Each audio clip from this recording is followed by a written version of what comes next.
There's not a cloud in the sky, but there is electricity in the air at Notre Dame Stadium, overflowing for the 77th renewal of one of college football's top games. The year was 1926. Times were good, and the golden age of American sport was in full bloom. That was the year Knute Rockne, at the urging of his wife, loaded his Notre Dame team on the train and headed for sunny California and a meeting with the mighty Trojans of USC. Thus was born college football's greatest intersectional rivalry, a rivalry without parallel. Each school has laid claim to 11 national championships, and the list of participants reads like a who's who of football.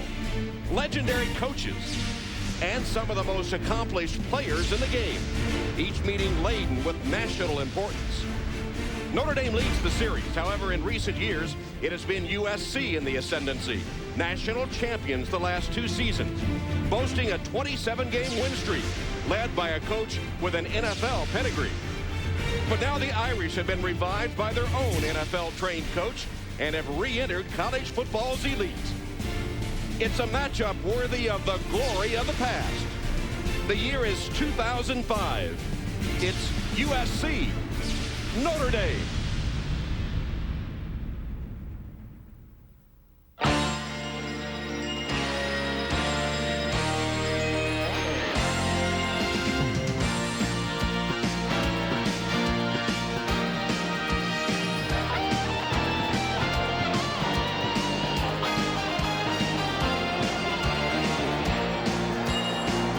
In all of college football, there's nothing like a big game at Notre Dame, and this is one of the biggest in the 75-year history of the stadium as USC comes calling, with the field crowded with stars from past meetings like Marcus Allen and Ronnie Lott on the SC sideline, and for Notre Dame, their last Heisman winner, Tim Brown, and also the great quarterback, Joe Montana. And making their appearance here at Notre Dame Stadium, coming out now, it looks like they're in the green jerseys, surprising everyone to the delight of the over 80,000 fans. Here come the Irish in green.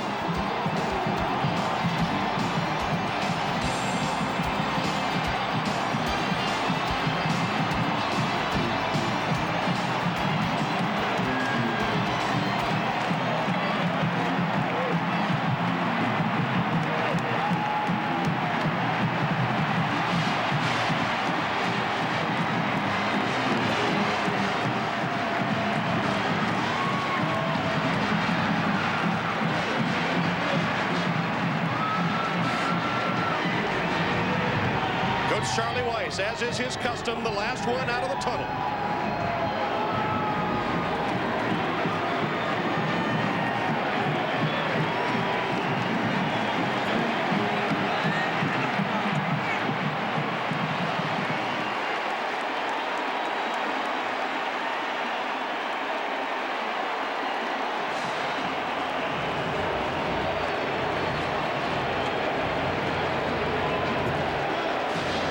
Coach Weiss making his way to the sideline. In a moment, we'll see the defending national champions make their appearance here at Notre Dame Stadium for one of the biggest games in the history of this 75-year-old facility.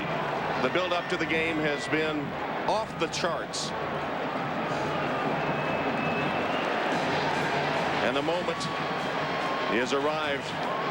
It has for Notre Dame, and now the Trojans, led by their coach Pete Carroll, delaying their appearance, perhaps waiting for the surge of emotion to die down in the stadium as the crowd went absolutely crazy when they saw the Irish coming out in their green jerseys. This is a team, as defending national champions, not bothered by much of the hoopla. In fact, they're amused by some of it. They won't be intimidated. Here are the top-ranked Trojans.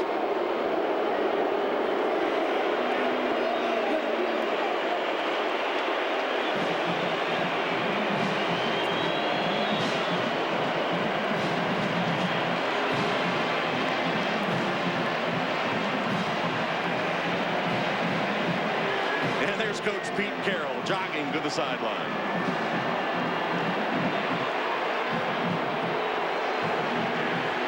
Well, hello, everyone. Welcome to Notre Dame Stadium. Tom Hammond and Pat Hayden. I hope you can feel the excitement. I think this is the best atmosphere for a game I have ever seen in my life. And the build-up has been tremendous. And now, as we said, the moment is here. And, Pat, today we're going to see two of the best offenses in all of college football. In fact, that SC offense is truly awesome. Well, how'd you like to start with the reigning Heisman Trophy winner, Matt Leinart, and a guy that's played remarkably well in his first 2 games against Notre Dame. 9 touchdown passes, has not turned the ball over. This is a guy that does a lot of things well, Tom. He's a very smart guy, manages the game particularly well. He throws a touchdown once every 12 attempts. And surprisingly this year, surprisingly mobile, and they're actually rolling it out a little bit more. Now, it just doesn't end with the Heisman Trophy winner. Here's the team MVP from last year, the fastest guy in the team, Reggie Bush, the shiftiest guy in college football, the best all-purpose player in college football, a guy who's averaging 194 yards in all-purpose yardage, and a guy that scored 5 different ways during his career at USC. And maybe the Heisman winner this year. We'll have to wait and see. And, of course, you didn't even mention Lendale White, who also, like Bush, is on pace to earn 1,000 yards rushing, or a couple of receivers that could have 1,000 yards receiving, Jarrett and Smith. It is something to behold, that offense of the Trojans. But, of course, Notre Dame is no slouch under Charlie Weiss either. Well, you know, Brady Quinn, I think, is the most improved player in all of college football, whether he's wearing a green jersey or a blue jersey or whatever. But this is a guy that's throwing for over 300 yards a game, and he's had a magnificent start, deadly accurate, 65% completion percentage. He can zip the ball in it or loft it in there when he has to, and incredibly strong at 230 pounds, has turned 5 sacks, I think, into positive plays. And then he turns it around and gives it to the very patient Darius Walker, a guy who's patient but then can quick and seize the hole when he absolutely has to.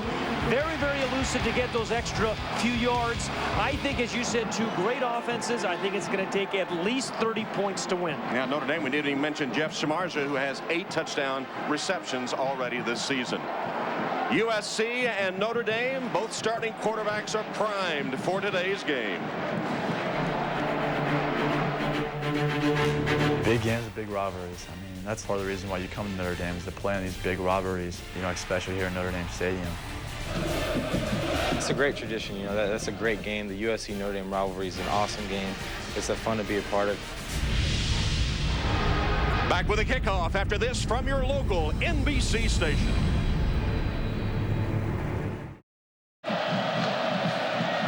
Back at Notre Dame Stadium on a gorgeous afternoon.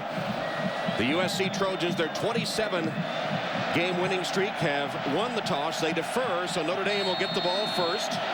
You had a brief shot there of Anastasio and Grimes, who are deep for the Irish, and teeing it up is Troy Van Blarcom to kick off for SC. And this game underway. Short kick. David Grimes. Grimes hit hard and dropped short of the 20-yard line. Good special teams coverage by the Trojans. Their kickoff coverage had been somewhat of a question mark. Desmond Reed made the hit as Brady Quinn comes out for the Irish starting offensive lineup, hitting 65% of his passes this season. Our starting lineups brought to you by Adidas. Walker, Schwab starts at fullback. Rashawn Powers-Neal, the senior, suspended for a rules violation today, not in uniform. Harris, Santucci, Sullivan, Stevenson, and Lavore up front doing a good job. You'll also see Bob Morton at center a lot. It's a rotation of 4 for 3 different positions in the Irish offensive line. So the first play from scrimmage. Brady Quinn hands to Darius Walker, and Walker dropped at the 24-yard line by Thomas Williams, who starts at a linebacker spot for the Trojans. Here's the way they line up defensively. Jackson, Ellis, Ramsey, and Rucker. The linebackers, led by Lua, their leading tackler, Williams, who made that stop, and Keith Rivers. And in the secondary, a somewhat maligned secondary, Wyatt, Ware, Bing, and Walker.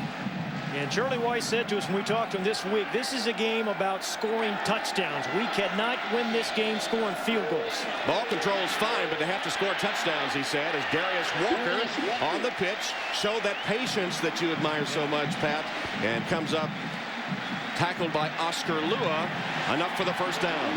Yeah, Darius Walker has had a terrific year. 400-yard games in 5 outings.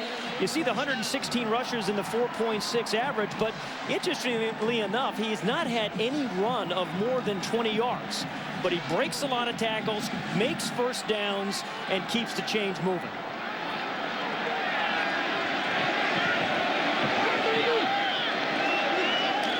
First down, Walker on the sweep to the other side. Not much there. He got a yard before Keith Rivers knocked him down. Coach Charlie Weiss scripts the first 18 plays of this game. Yeah, it's ordinarily 15, but when you play the number 1 ranked team, you had 3 more. So he's got 18 scripted plays, and, you know, he's had 2 weeks to prepare for this. Very good game planner, good sequencing of plays. As Charlie Weiss, he said to us the other night, you know, we could probably throw for 500 yards, but that's not the kind of game I want. I want some balance today. Second down. Fasano setting at a tight end spot. Carlson in motion. Pitch it back to Travis Thomas. And Thomas, with his first carry, is upended as he crosses the 35 by Justin Wyatt, as Travis Thomas gets the carry. He's the number 2 rusher for the Irish. That was his 20th carry of the season. He's a junior from Washington, Pennsylvania. Yeah, and one of those guys I think that's persevered, Tom. Remember, you know, he had some fumbling issues a year ago, but, you know, just kind of kept plugging, played some great special teams, and really has played pretty doggone well as a running back this year for the Irish. Well, those green jerseys look good in high definition, don't they? Hope you're able to watch today's game in high def. Draw play. Walker.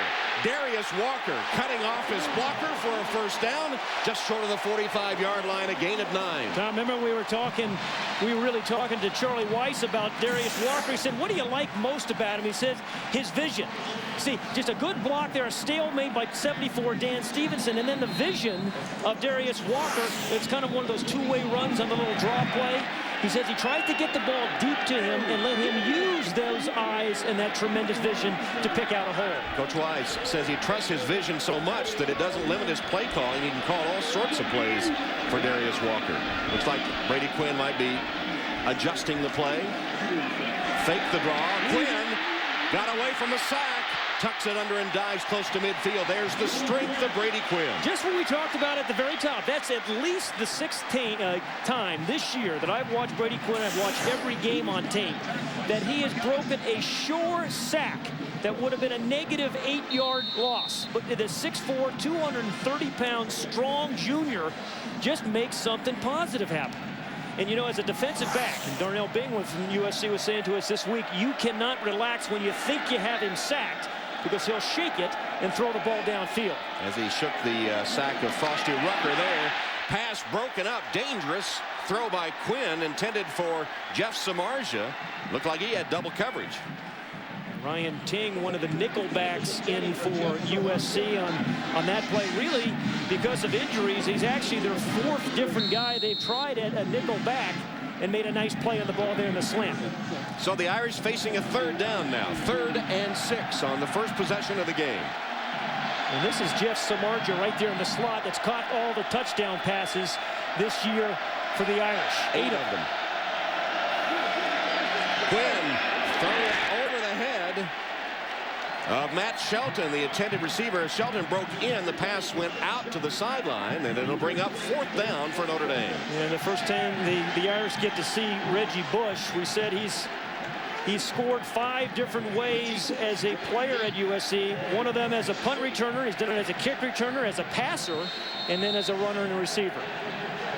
So Bush awaits the punt by DJ Fitzpatrick. And it should be an angled punt. You don't want to punt the ball down the middle to him.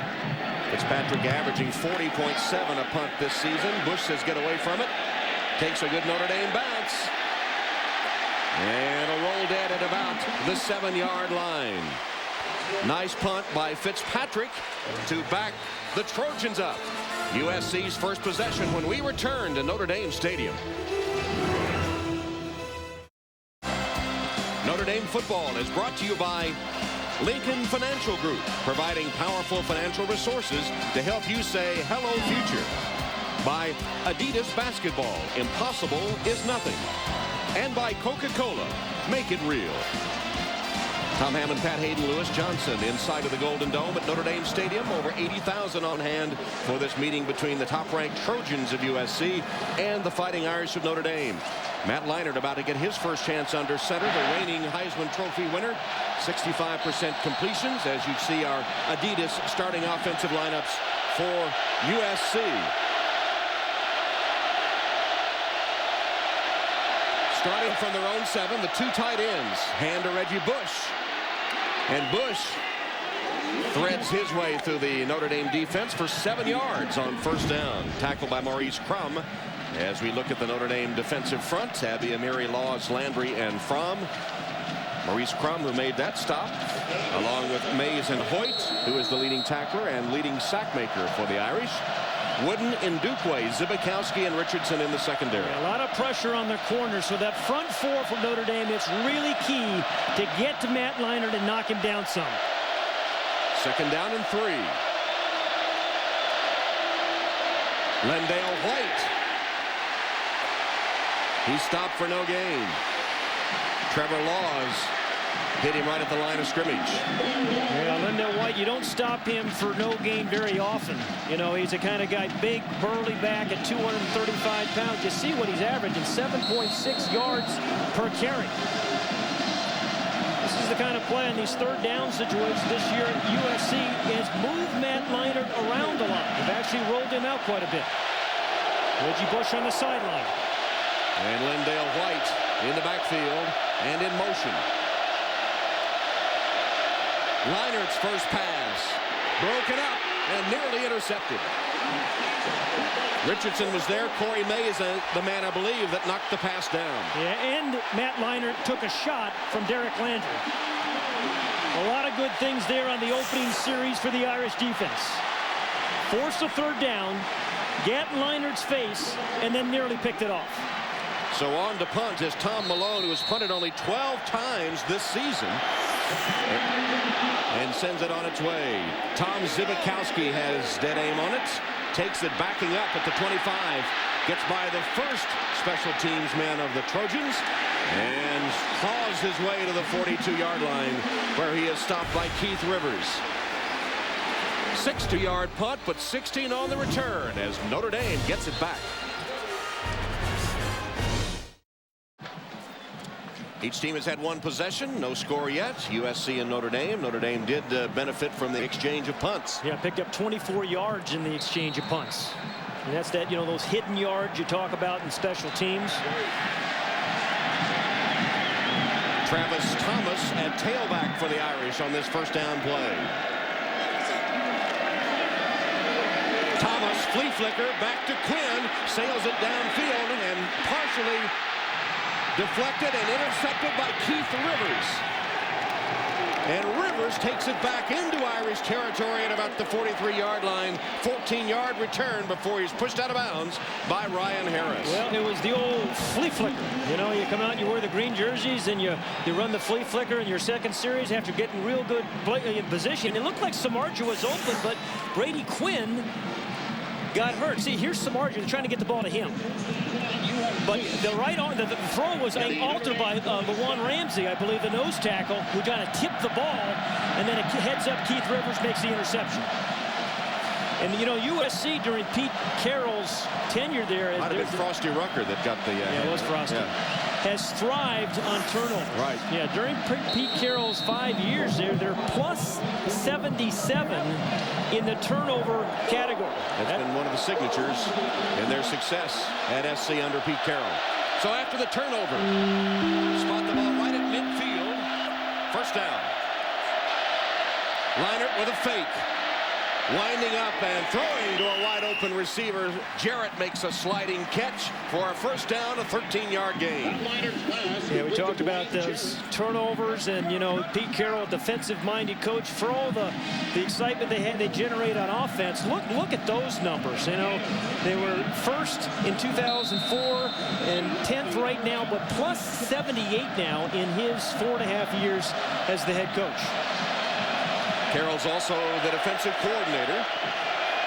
Reggie Bush, the lone setback. Bush with a hole, cuts to the outside, breaks a tackle. Reggie Bush for the touchdown.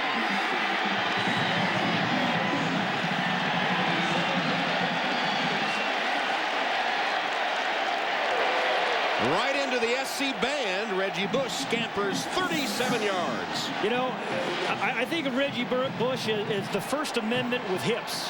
You know, it just he kind of expresses himself in his own way. Just kind of hurdle the guy there. Okay, he's got some power. He's got speed. He's the fastest guy on the team. But you see the way he hurdled one of the Irish defenders as well. This is a great stage for someone to make a Heisman statement today, and Reggie Bush made the first. Yeah, he's a leading actor. And the extra point by Mario Danello is good. So a turnover, the interception by Rivers, and then the pretty run by Reggie Bush puts SC on the board first.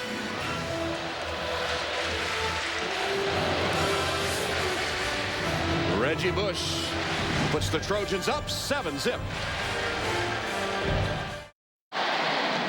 After the turnover, Reggie Bush puts the Trojans up on top 7-0. And, you know, let's go back and look at the touchdown and watch how many people really have a chance to tackle Reggie Bush. But he makes an incomparable cut. But there's 1, 2, 3, 4 green jerseys that have a legitimate shot. Hit him at a cutback, and then a hurdle, and then the speed. I mean, that is his 72nd play over 20 yards at USC. The fastest man on the Trojan team takes it to the end zone, and SC, which has been notoriously slow starting in recent weeks, gets on the board first after the turnover. The interception of Brady Quinn. Pete Carroll's team on top. Then Blarkham to kick off. Anastasio and Grimes are deep. And he nearly buried it out of the end zone. That'll be a touchback. Bring it out to the 20. Well, they say he's the most remarkable player in college football, and he's made some pretty remarkable plays against the Bruins a year ago.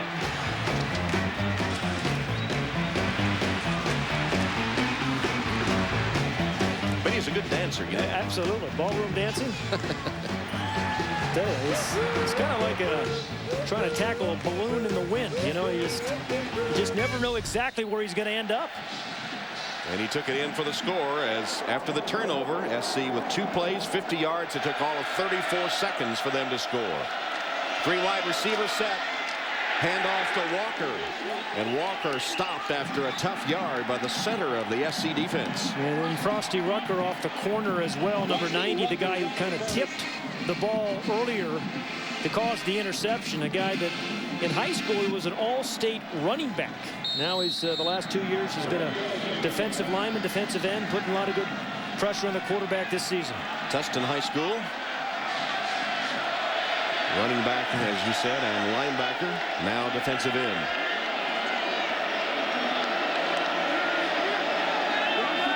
Fasano in motion. Quinn with a play-action fake. Out of the backfield to Walker, Darius Walker. Run out of bounds by Keith Rivers, short of the first down. That's the 18th catch of the season for Darius Walker. Well, he really wasn't even part of the passing game last year. Absolutely. You know, we talked about Brady Quinn being the most improved player in all of college football. Darius Walker's had a big improvement too, because they've kept him in those passing games. You know, he pass blocks well, he catches well. Very good screen receiver. Caught a screen for a touchdown in their opening game. Empty backfield, 5 wide receivers in this formation. And Brady Quinn taking it straight ahead, and this is going to be close. You know, they tried that against Purdue, actually, for about a 7-yard gain. Just kind of a quick snap and having Brady Quinn just run a quarterback sneak against nickel defense. And it is short of the first down. 4th down for Notre Dame.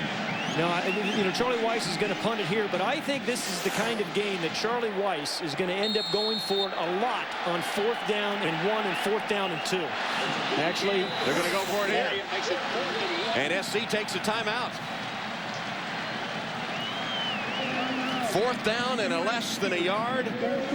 Notre Dame sends in Thomas and Schwab in the backfield to go for it, and SC burns a timeout. You know, Charlie Weiss has an awful lot of confidence in his offensive line. And, you know, he feels, hey, we can't, you know, let this game get away early, so we're going for it on 4th and 1. Will he roll the dice? We'll find out.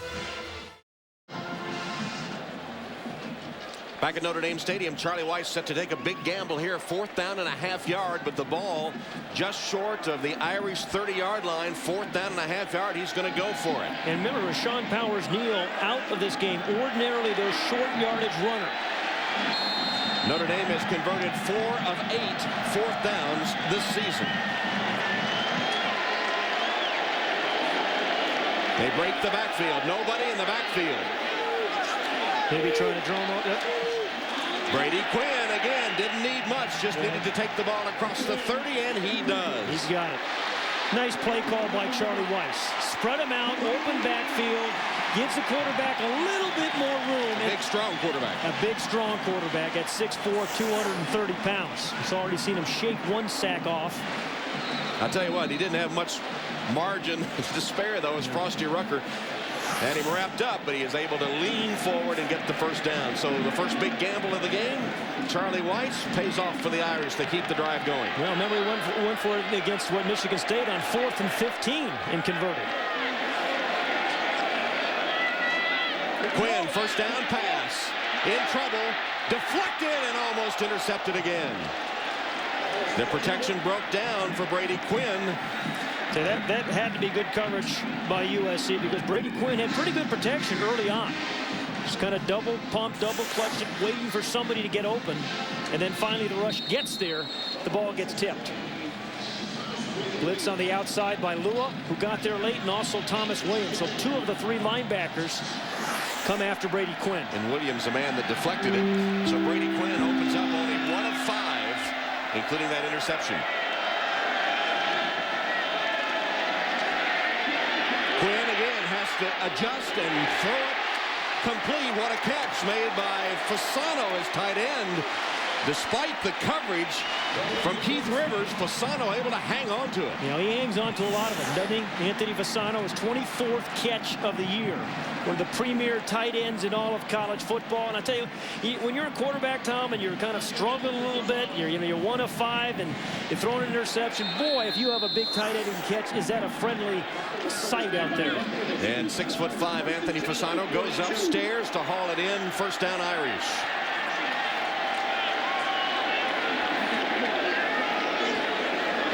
Pitch, Thomas makes a cut up, takes it to the 46-yard line. So, you know, Charlie Weiss, you can see the kind of respect he has for USC's offense. Playing it a little close to the vest with the runs and runs and runs, because they've been a pretty dynamic team thus far, Tom, in the passing game, you know, averaging over 300 yards a game through the air. Brady Quinn with those 5 games, over 300 yards passing. The Notre Dame record, 5 touchdowns against Michigan State. Yeah, he's thrown more touchdowns than Matt Leinart of USC and Vince Young and Chris Leak. 3 tight ends in this formation. Freeman, Carlson, Fasano. Handed off to Thomas. Tackled at midfield, short of the first down. And so they'll be just short of that yellow line, which marks the first down. Today's 1st and 10 line brought to you by Xerox. Did I mention to you, you sound much better in high definition? You really do. Oh, I noticed you didn't say looked much better. No, you don't. You absolutely don't. That's a scary thought. Tom and Pat in high def. 3rd and 2. Thomas is the tailback. Schwab the fullback.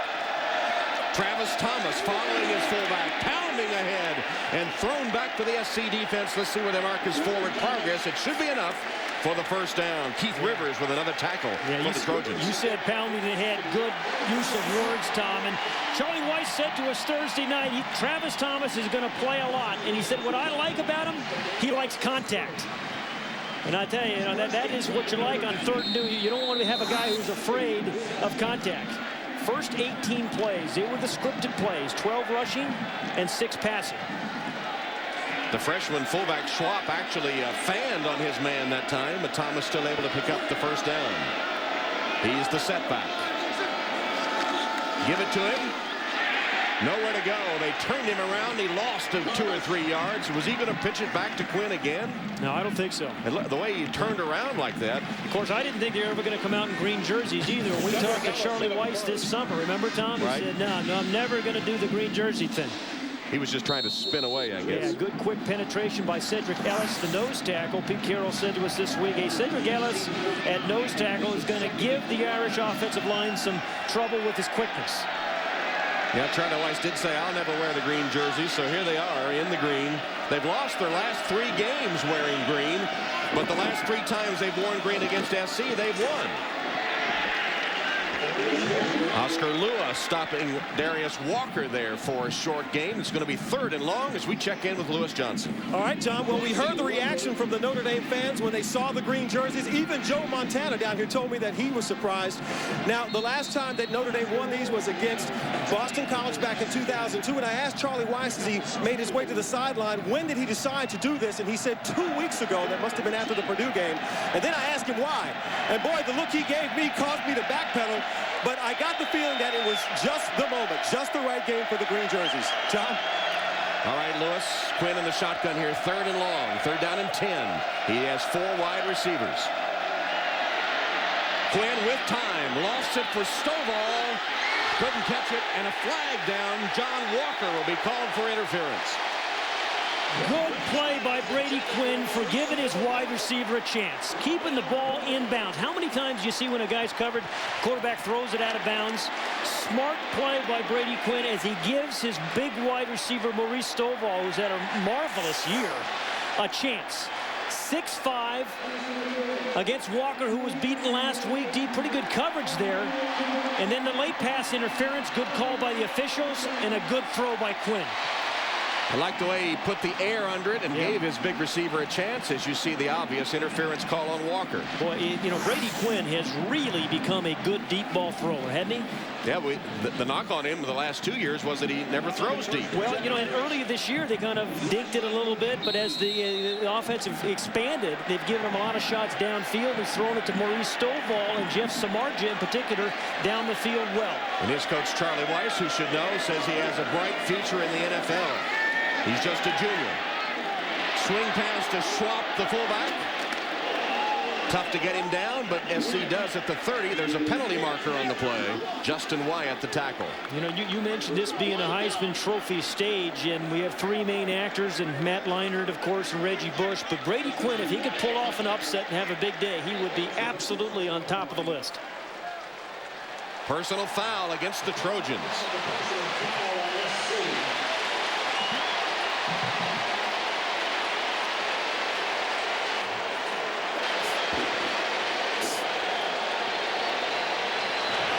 Personal foul. Defense number 90. Blow to the head. 15-yard penalty from the previous spot. Automatic first down. That's Frosty Rucker, who's been so active here early in the game off the defensive line for the Trojans, called for the blow to the head. Well, they called it on number 90.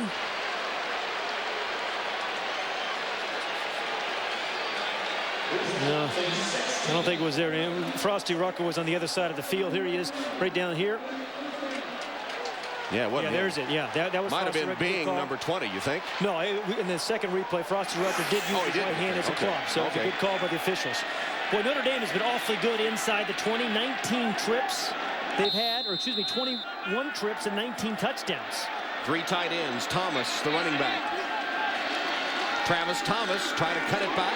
Hesitation. Thomas for the touchdown.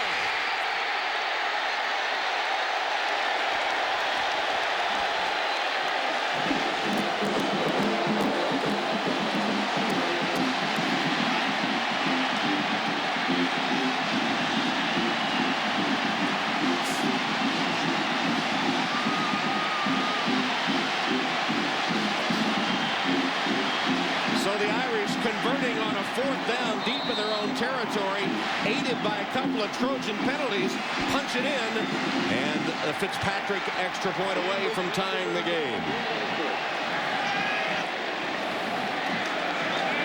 Up and good. And you remember Travis Thomas, too. Not only was it a nice touchdown run on 3rd and 2, remember he kind of bowled his way for 3 yards as well. So the 4th down, you know, quarterback sneak for the first down. And then a nice nifty run by Travis Thomas and a delighted Charlie Weiss. Charlie Weiss rolled the dice on 4th down and a yard deep in his own territory, picked up the first down, marches down the field for the tying score. We're tied with just over 3 minutes remaining in the first quarter. Watch the touchdown run with the block by John Sullivan, the center. Watch what number 78 does. Really clears the way for Travis Thomas' cutback run. Just kind of pushes the nose tackle Tofi out of the way, and then Thomas sees it with that good vision. The longest touchdown run of his career, 16 yards, his 3rd of the year, but terrific block by Sullivan. Yeah, the longest run of Thomas's career. He went his first 14 games without scoring a touchdown. He has one now in each of the last 3 games. There's the dangerous Reggie Bush, deep to receive the kick by Fitzpatrick. Yeah, that's a good kick when you don't kick it to him. Yep, to Reed. And Reed still on his feet close to the 40-yard line. As we check in with Jimmy Roberts in New York for an update. Jimmy? Alabama undefeated. Ole Miss yet to win in conference. On paper, it should have been close. On grass, it was. No time left on the clock. 31-yard field goal from Jamie Christensen, and Alabama stays undefeated. They're 6-0. Best national ranking in 5 years. Tom? All right, Jimmy, so the Crimson Tide with a tough afternoon in Oxford come away with a win to stay unbeaten. It's never easy in college football, Tom. You know, it's not easy staying undefeated. SC wants to stay undefeated. They start from their own 39-yard line. They send Bush in motion. He resets as a wide receiver. And Reinert looking his way. Across the middle and caught. Dominique Byrd. All the way. And knocked out of bounds at the 10-yard line by Tom Zibikowski. The tight end wide open across the middle. Rambles deep into Irish territory. What did Charlie Weiss say to us Thursday night? Choose your poison. You know, Dominique Byrd is a guy that really has only caught 10 passes all season long. But you see how nimble he is for a 265-pound tight end. And then watch Dwayne Jarrett, number 8, right to the bottom of the screen, come up and get a block that cleared him for another 8 or 10 yards. Zibikowski saved the touchdown. 52 yards on the pass to Byrd.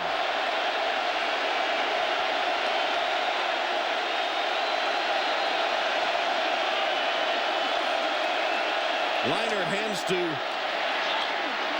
his running back. And Reggie Bush is able to take it inside the 5 down to about the 3-yard line, stopped by Ndukwe. You know, Tom, some people think of Reggie Bush as kind of a finesse runner, and he can give you that, but woof, he can make you miss as well. You know, kind of like a leaf in the wind. And he's got some power, too. He's breaking a lot more tackles this year. We obviously earlier saw some speed from him. So thunder and lightning, Bush and White. And White is in at tailback now, behind Hancock, the fullback.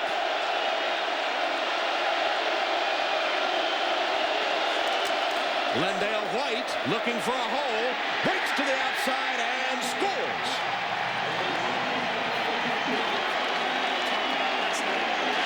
I'll tell you, the fullback in this offense doesn't get a lot of credit, but David Kurtman threw a terrific block for Lendale White.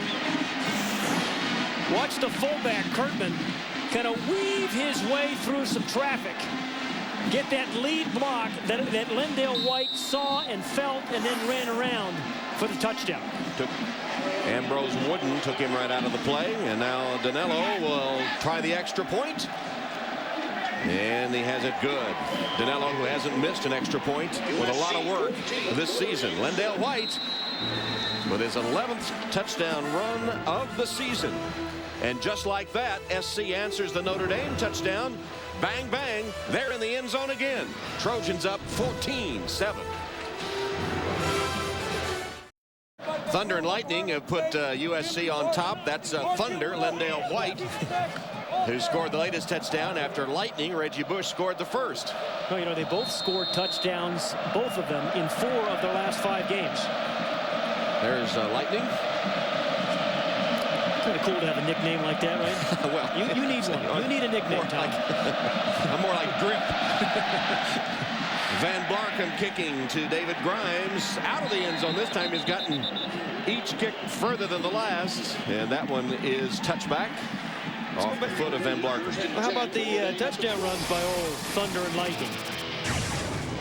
No, I think it was Lightning first who got off a little 36-yarder, outrunning the Irish defense. And then after, you know, they kicked away from Reggie Bush, he got a good kickoff return and a nice drive. Lendale White punches it in from 3 yards out. You know, two completely different types of backs, but they seem to use them pretty doggone well. I'll say. What a luxury to have two like that. Darius Walker, tough going. Look at the white jerseys. 9 of them around the football on first down, and White stopped for no gain. Or Walker stopped for no gain. Yeah, the last few games, they've been awfully tough. You see both over 100 yards against Oregon and again against Arizona State. And then Arizona. I mean, you know, the state of Arizona is delighted to have those guys out of the state after the last few weeks.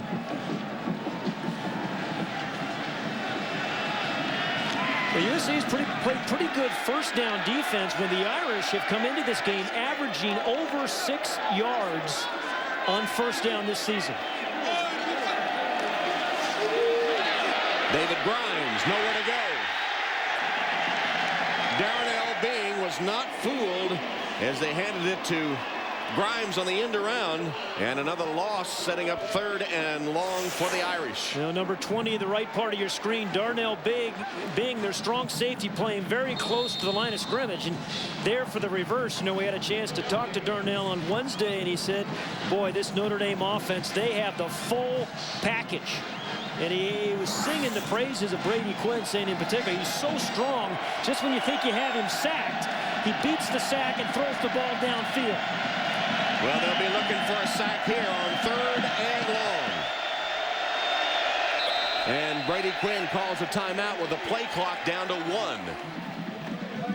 So Notre Dame has to use its first timeout with the play clock about to expire. To avoid the penalty, they take timeout. It comes with 30 seconds left in the opening quarter.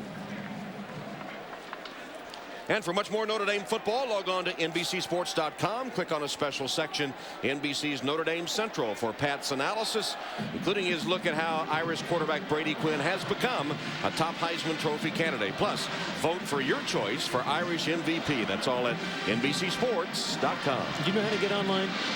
Seriously.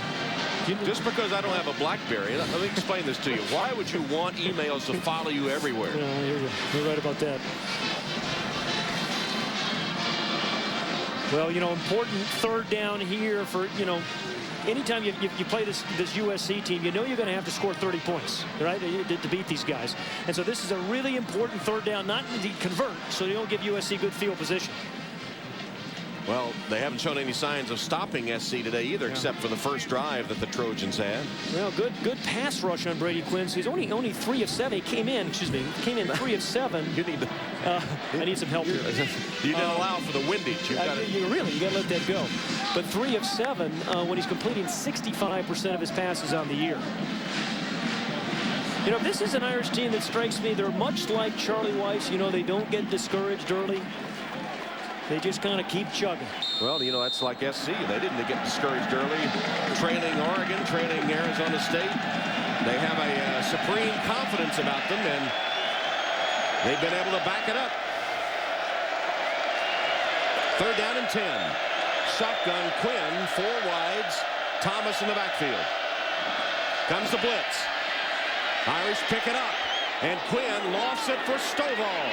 Diving catch, no good. Couldn't hold on. Boy, John Walker defending again. Yeah, that's exactly. Twice they've tried that ingredient. That play, the deep ball to Maurice Stovall against number 18, John Walker. First it was pass interference. This time, Maurice Stovall makes a nice play on the ball, and he's been making those catches this year, but the ball hits the ground and comes out. Would have been 37 yards as he adjusts to the football, but just can't hold on. By the way, we should mention there is no instant replay today. In a non-conference game, it's at the option of the visiting team. Pete Carroll said, I don't like it, never have liked it. No instant replay today. Fitzpatrick on 4th down, line drive. Here's Reggie Bush. Look out. And they wrap him up early. Good coverage for the special teams of the Irish. Great coverage by, I think it was Leo Farine. Farine gets credit for the stop, a 41-yard punt. They hold Bush to only 2 yards on the return. You know, he's one of those kind of guys, you just hold your breath every time you're going to kick the ball to Reggie Bush. But good coverage down here by Farine on the bottom of the screen. Just kind of outran the gunner. It was a poorly drawn circle of mine. I'm going to have to use my well, at least it was around the player circle, this time. Yeah. But really good coverage by Farine. And you never know when that play doesn't save, you know, a 40-yard gain by that guy. Can you imagine that? His career average is 10.2 yards per touch. Wow. 13 seconds left in the first quarter. Leinert under pressure now, unloads, dropped. Steve Smith had it right in his chest. Could not hold on. Yeah, Steve Smith actually really their best wide receiver in terms of hands. Best route runner and probably has the best hands on the team. You know, empty backfield, which ordinarily means a quick throw. And perfectly thrown by Matt Leinert, and would have been an easy first down. On its first possession, USC went 3 plays and out. The last 2 possessions, they've run only 5 plays to cover 111 yards and 2 touchdowns. That was the 6th, that incomplete pass.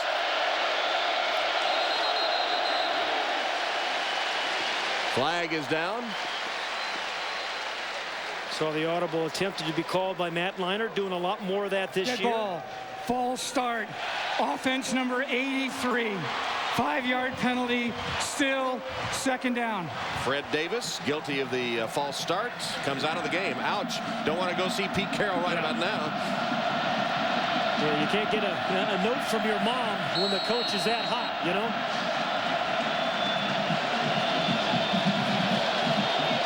So with 8 seconds on the clock first quarter, it's second down and 15. One-on-one coverage up here. Was that a circle? Oh, it's kind of a triangle. Leinert steps up, deflected. Made a diving attempt for the interception, but I don't think it was good. Brandon Hoyt had a chance as Leinert limps off. Matt Leinert, you know, took a cheap shot in the Arizona State game, had 7 or 8 stitches under his chin. He has a beard, and they had to pull out part of his beard, whisker by whisker. Well, you know, I think in whether you're playing college or professional football, if you don't have a tough guy playing quarterback, you're not going to win many games. And you've got a tough guy in Matt Leinert. Most guys would not have played after that cheap shot against Arizona State. Third down and 15, 3 seconds in the quarter. Resetting Reggie Bush in the slot, top of the screen. Bird motion. Leinert sets up the screen. It's dropped. Lendale White dropped the football as it looks like Notre Dame was really getting some penetration anyway. Yeah, Brandon Hoyt would have stopped the screen. It was in a little inside screen, which they've run successfully this year to a variety of players, but Brandon Hoyt read it perfectly.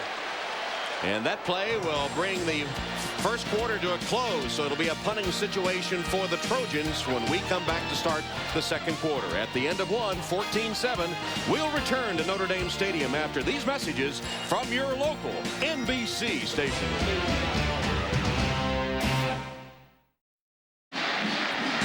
Notre Dame Stadium on a gorgeous October afternoon as the Fighting Irish, ranked 9th in the nation, host the top-ranked defending national champion USC Trojans, who have won 27 in a row. It's 4th down and 15 for USC, so Tom Malone ready for his second punt. Tom Zibikowski gathers it in at the 22-yard line. Made the first man miss, and then is pounded out of bounds short of the 30-yard line. That's where the Irish will take over. Well, the first quarter time of possession certainly in the Irish's favor. You know, it's what you want to do against this USC team, right? They did control the ball, but as Charlie Weiss said, they didn't score touchdowns. They scored 1, while SC, the Trojans, came into today's game averaging over 8 yards per play. They're averaging 10.8 in the first quarter against Notre Dame. The Irish averaging just 3.2.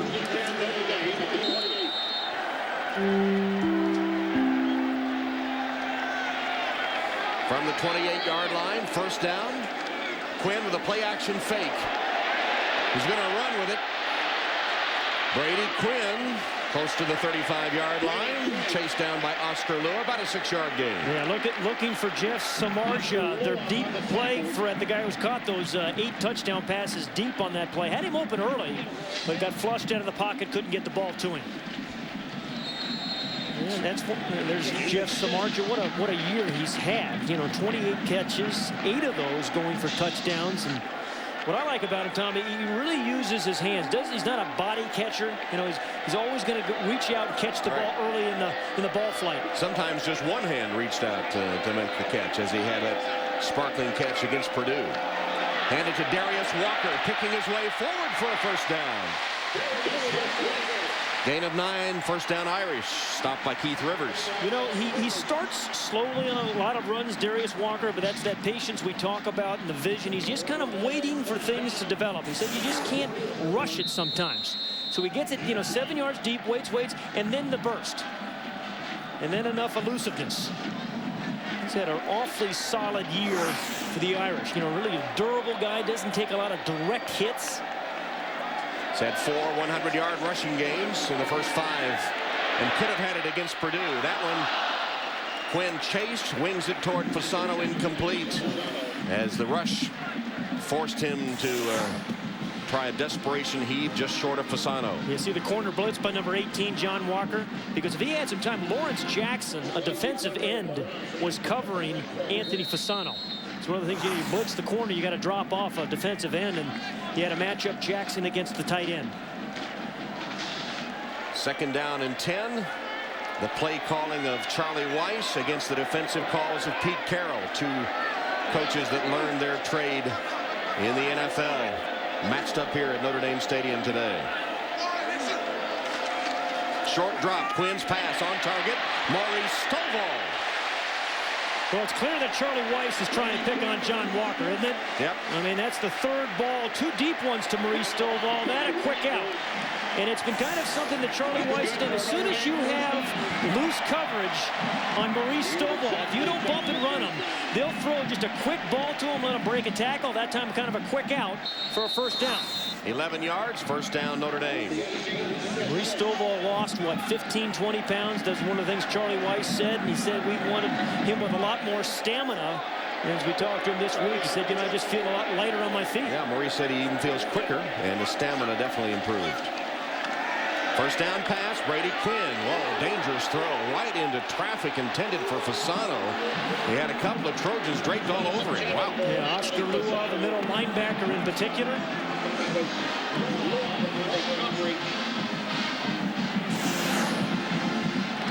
Number 45 right here in the middle. Gets his right in here, knocks it away. Quinn wanted the interference call, didn't get it. It's second down and 10. That USC continues to play good first down defense. One of the hallmarks of Charlie Weiss the first 5 games was playing, very good first down gains.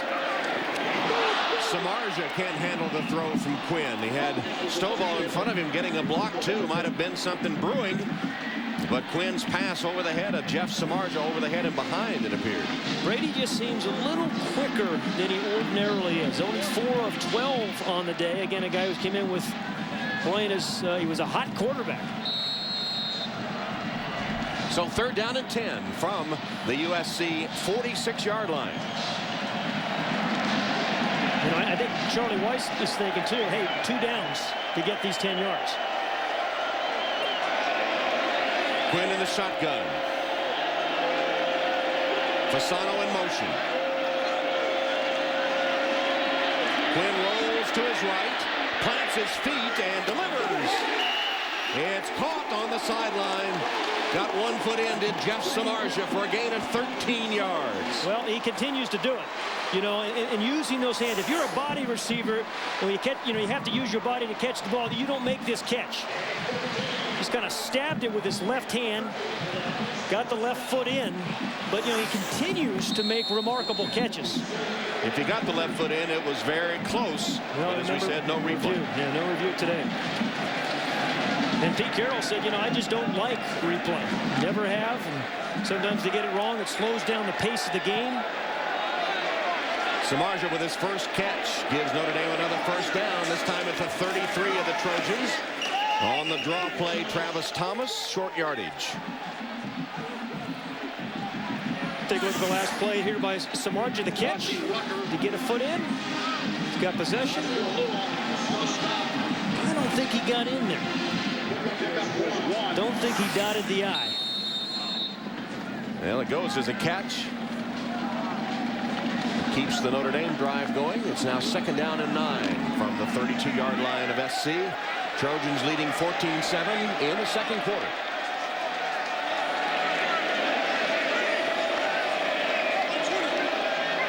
Thomas resets at a wideout spot. Quinn had Fasano dropped down and found a dead spot in the defense of the Trojans and just sort of sat down, and Quinn threw it 10 feet over his head. And the reason, because he had somebody in his face. I think it was Thomas Williams who came right rushing and jumped up, and Brady Quinn tried to lob it over his head. And when he did it, he just threw it too high. Yeah, you see Williams? He forces the high throw. Fasano never had a chance. Yeah, Fasano actually read the blitz, settled down just as he's supposed to. So 3rd down and 9.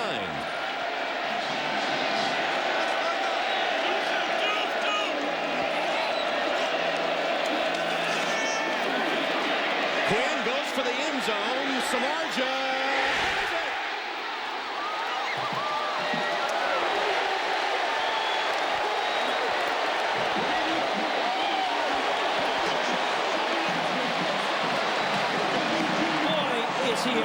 The Shark strikes again, 32 yards. I tell you, you watch him just kind of set the defensive back Justin Wyatt up. No, he's not rushing, he's waiting. And then with the hands again, once more, if he waits to come down, the ball gets knocked away.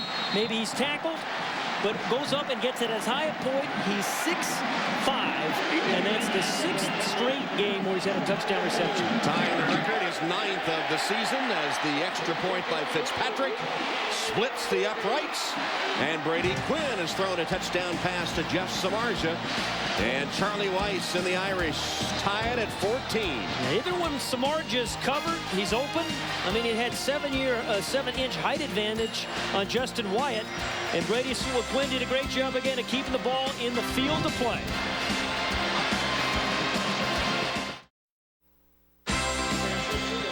Notre Dame football is brought to you by Lexus and their passionate pursuit of perfection. By ADT, America's residential and commercial security leader. And by Xerox, helping your business grow with technology, document management, and consulting services. From Notre Dame Stadium, Tom Hammond, Pat Hayden, Lewis Johnson, Jeff Samardzija has just received a pass in the end zone from Brady Quinn, number 10. And Notre Dame has tied it at 14. This was the point where these two teams were in 2003. And then the Trojans reeled off 31 straight points to win it 45-14. They've beaten Notre Dame 3 straight times. Fitzpatrick, the kickoff. Reggie Bush from the 5. Reversing his field, spinning and down at the 19-yard line. Now, Jeff Samardzija has made some important catches this season, but 2 on that drive to make this game even. The one on the sideline that kept the chains moving as he stabbed her with his left hand, and then a perfectly timed jump. And Brady Quinn giving his 6'5" receiver a chance, knowing he has a 7-inch height advantage, and he responds. Samardzija, the free spirit with the long hair. They call him Shark. Notre Dame's best baseball pitcher as well. Really good body control. And the free spirit. We enjoyed talking to him. He'd rather be fishing than doing anything else, he says. Had some hardship early in his life when he lost his mom. He's become a star in this junior season. Lendale White corralled, dropped. One of the first times you're going to see Lendale White, I think, get tackled for a loss. I mean, one of the things about Lendale White is generally he is moving forward. But I think the Irish got him for a yard loss. Victor Abiamiri, I think, got him. Yeah, good early penetration by Derek Landry, who is so quick off the ball. Landry gets his right hand on him, slows him down, and then 3 green jerseys around him. 2nd down and 10.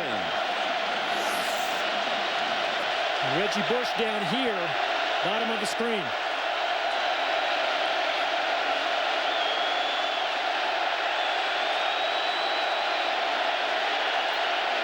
Should have been a delay of game call, and there was a delay of game call. Actually, no play. Time had expired on the play clock. It's a hard place, hard place to audible. Deafening. Yeah, and a hard place to audible. Prior to the snap, delay of game, offense, 5-yard penalty, still second down. We were talking to Matt Leinart earlier this week. He said he didn't think the crowd noise was going to be a problem. They played up at Oregon, which is a tough place to play in the Pac-10.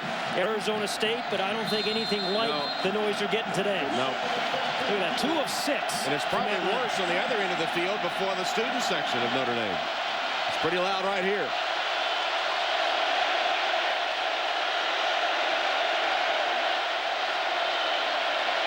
Bush. Looking to make people miss. Gets to the outside. He was on pace to lose 3 or 4 yards. Instead, he makes a 6-yard gain. Maurice Crum chased him down. You know, amazing. You know, Matt Leinart was last year's, as you watch the moves, he's got the moves of a belly dancer. He stops and starts and goes in this way and that way. Matt Leinart was the Heisman Trophy winner last year, but he wasn't even the team MVP. That guy was. Reggie Bush finished 5th in the Heisman voting. But Matt Leinart voted for him to be team MVP. 3rd down.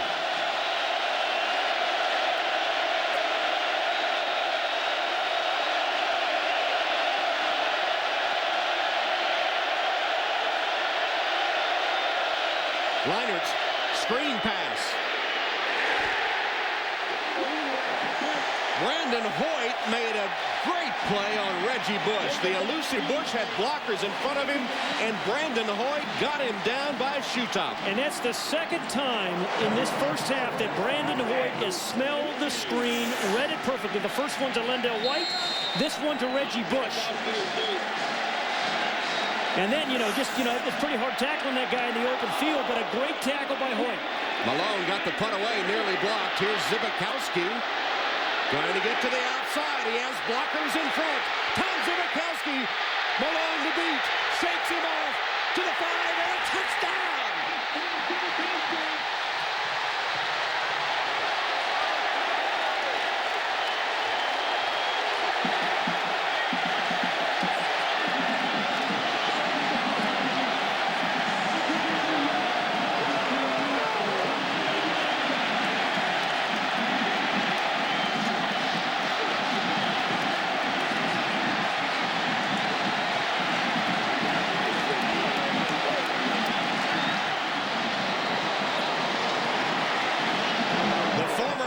Tom Zbikowski delivers a roundhouse punch to the Trojans with a 60-yard punt return for the touchdown. Yeah, he told us his best punch was the left hook to the body. They just gave the Trojans one. Fitzpatrick tacks on the extra point. I'll tell you, really a determined run out. Tom Zbikowski is a strong safety, not the fastest returner on the team, but he picks up a good block about the 50-yard line from number 81, Rob Woods.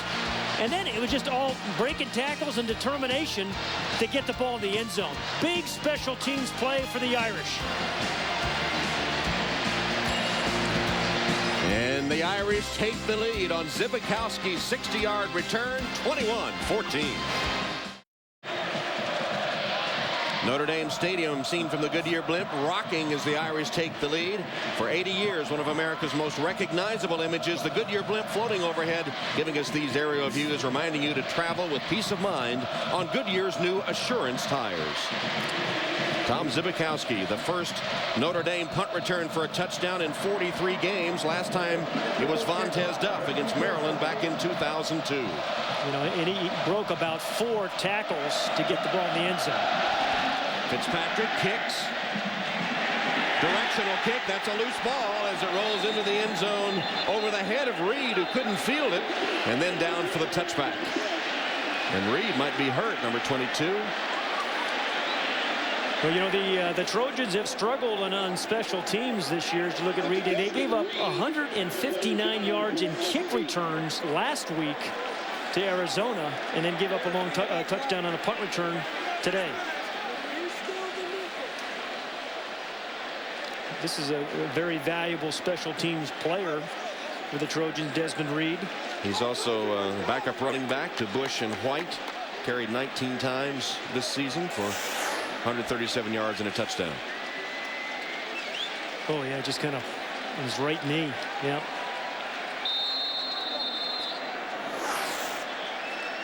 They'll help Reed off the field. We'll take a break.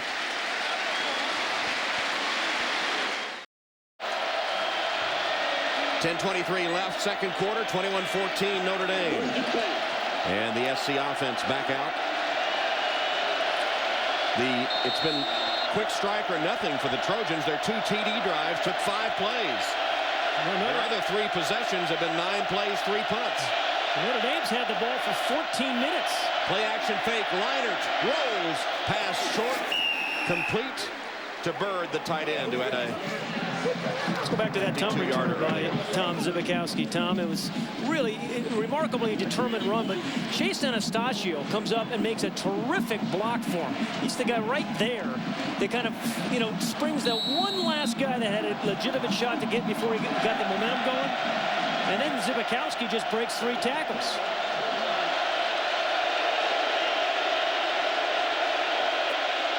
Second down. Leinert completes the pass to Smith. If you're going to beat the #1 team in the country, you're going to have to win the special teams battle. And Notre Dame has done that thus far. Mike Richardson makes a nice play on Smith. It'll set up third down for Leinert and the Trojans.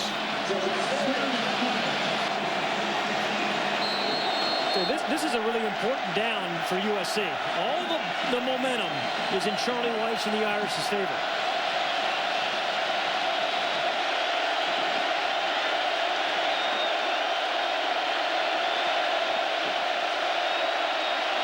Could be a free play. It looked like Notre Dame jumped offside. Leinert, savvy, keeps it going and has a receiver.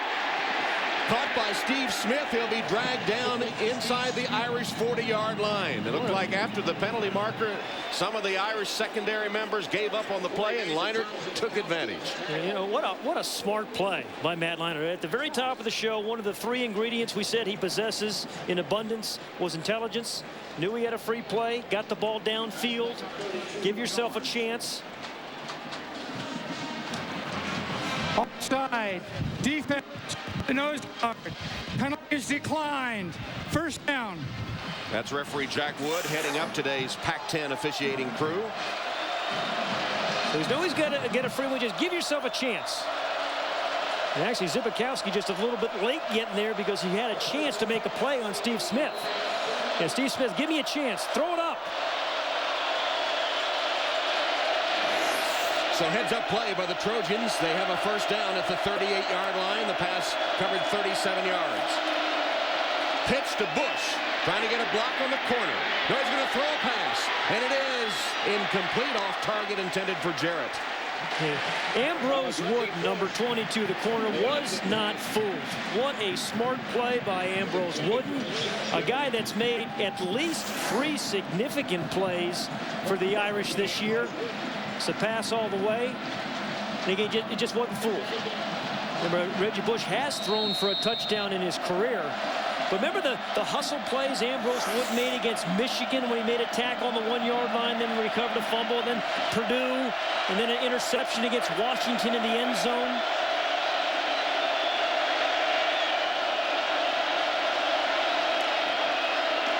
Bush.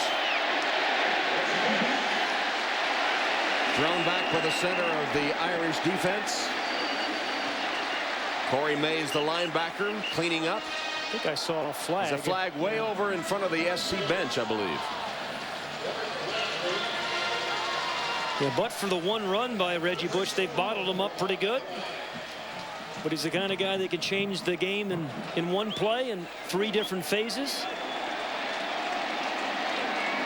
And one of the Irish defenders shaken up. That's Bidash, Brian Bidash, the senior from Milwaukee. Meanwhile, that flag is right over there in front of Pete Carroll, and he's discussing it with the officials, right? I think they're going to get it on USC for motion. Really official illegal procedure. Illegal formation.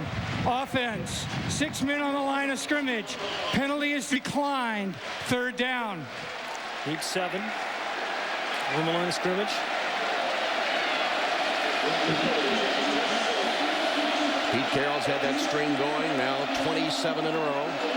And been the best college football coach over the last 3 years.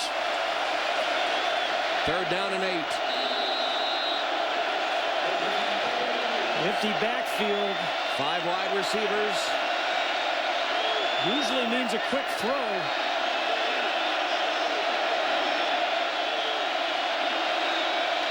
Leinart, crossing route, complete to Jarrett.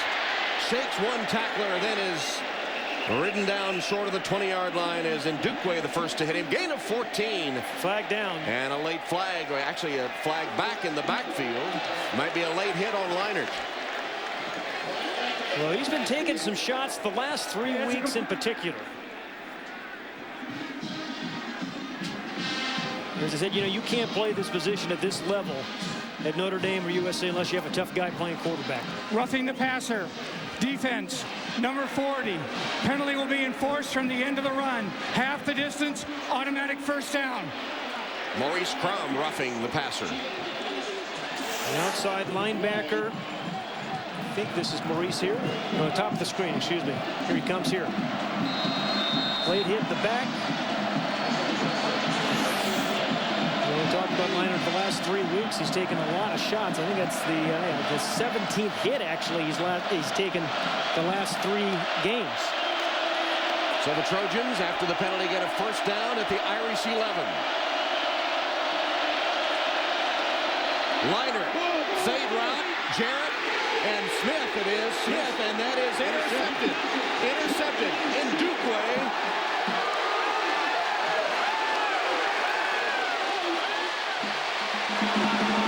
Dan, these corners for Notre Dame have played awfully good this first half. Ambrose Wooden before. I think it was Mike Richardson that time who tipped it, and then Ndukwe makes the interception. Maybe Wooden. It was right in the corner and difficult to see. It is Wooden, yeah. So, we talk about significant plays this year. I think one of the biggest reasons they're 4-1 is because of the way of the play of Ambrose Wooden. Remember, he wasn't fooled earlier when Reggie Bush tried to throw a halfback pass. Wooden deflects it. Ndukwe picks it off. Leinart intercepted. Irish take over at their own 20.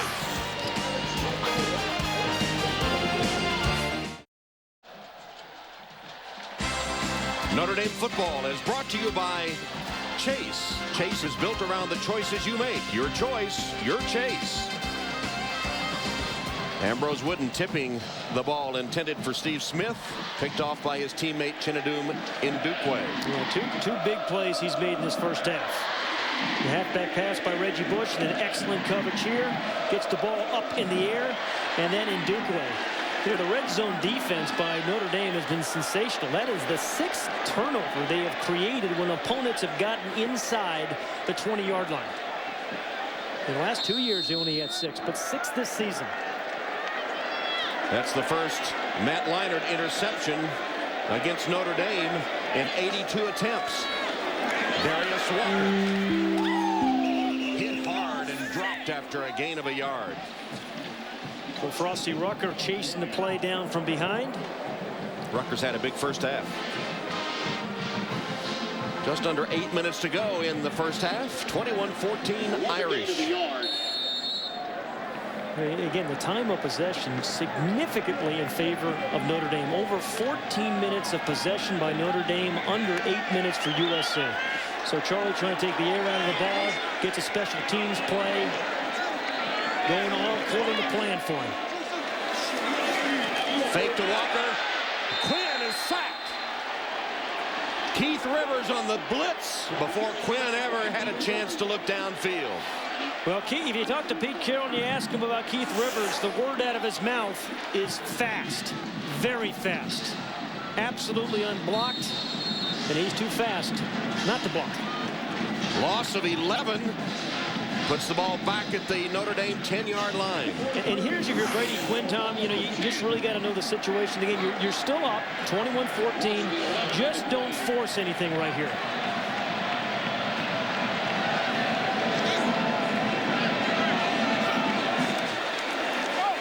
He raised up as if to pass. Well, they've done that repeatedly this season to Stovall, and instead then hands it to Thomas, and they're still scrambling around. The ball came out. Pushing and shoving going on. Stovall in the middle of it. It's definitely a fumble, just a matter who has possession of it. Travis Thomas, who's had a fumbling problem in previous seasons. And it is 4th down. Notre Dame has recovered. Somebody had some strong hands in there in the scrum.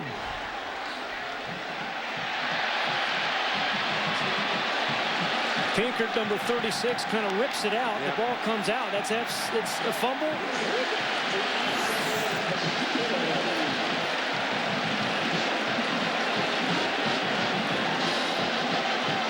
Again, once again, we say no replay. Pete Carroll opt to the visiting team. The visiting team has the option, and he decided a long time ago, I think over the summer, that he didn't want to have replay here on the road at Notre Dame. Well, they still have a conference going. It would be 4th down, forcing DJ Fitzpatrick to punt from his own end zone.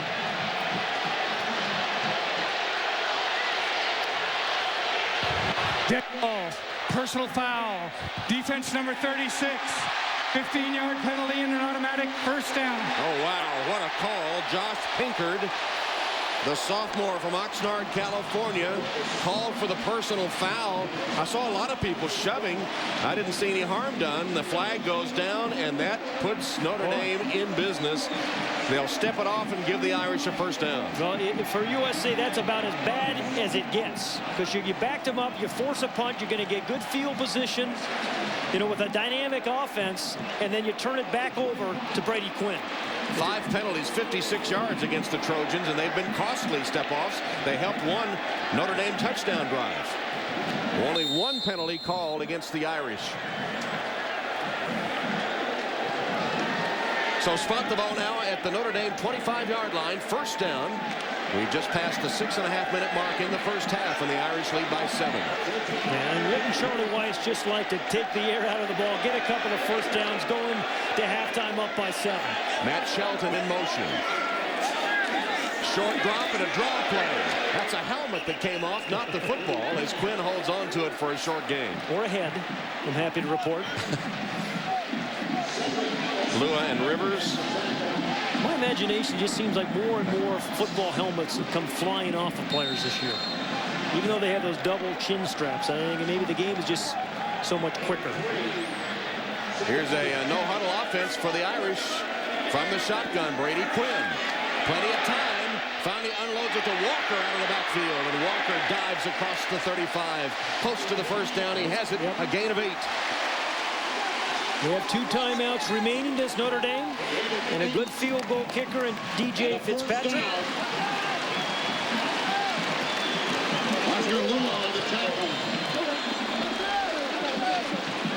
First and 10 Irish at the 36. 36-yard line. First down, Notre Dame from the gun. Quinn. Again, given time. It finally breaks down, but he was able to unload it and complete to Shelton. Shelton makes the catch for a gain of 5 yards on the play. We get a chance to go back and look at that, you know, the penalty called on number 36, Josh Pinkard. That's 39, Ryan Ting. It wasn't called on him.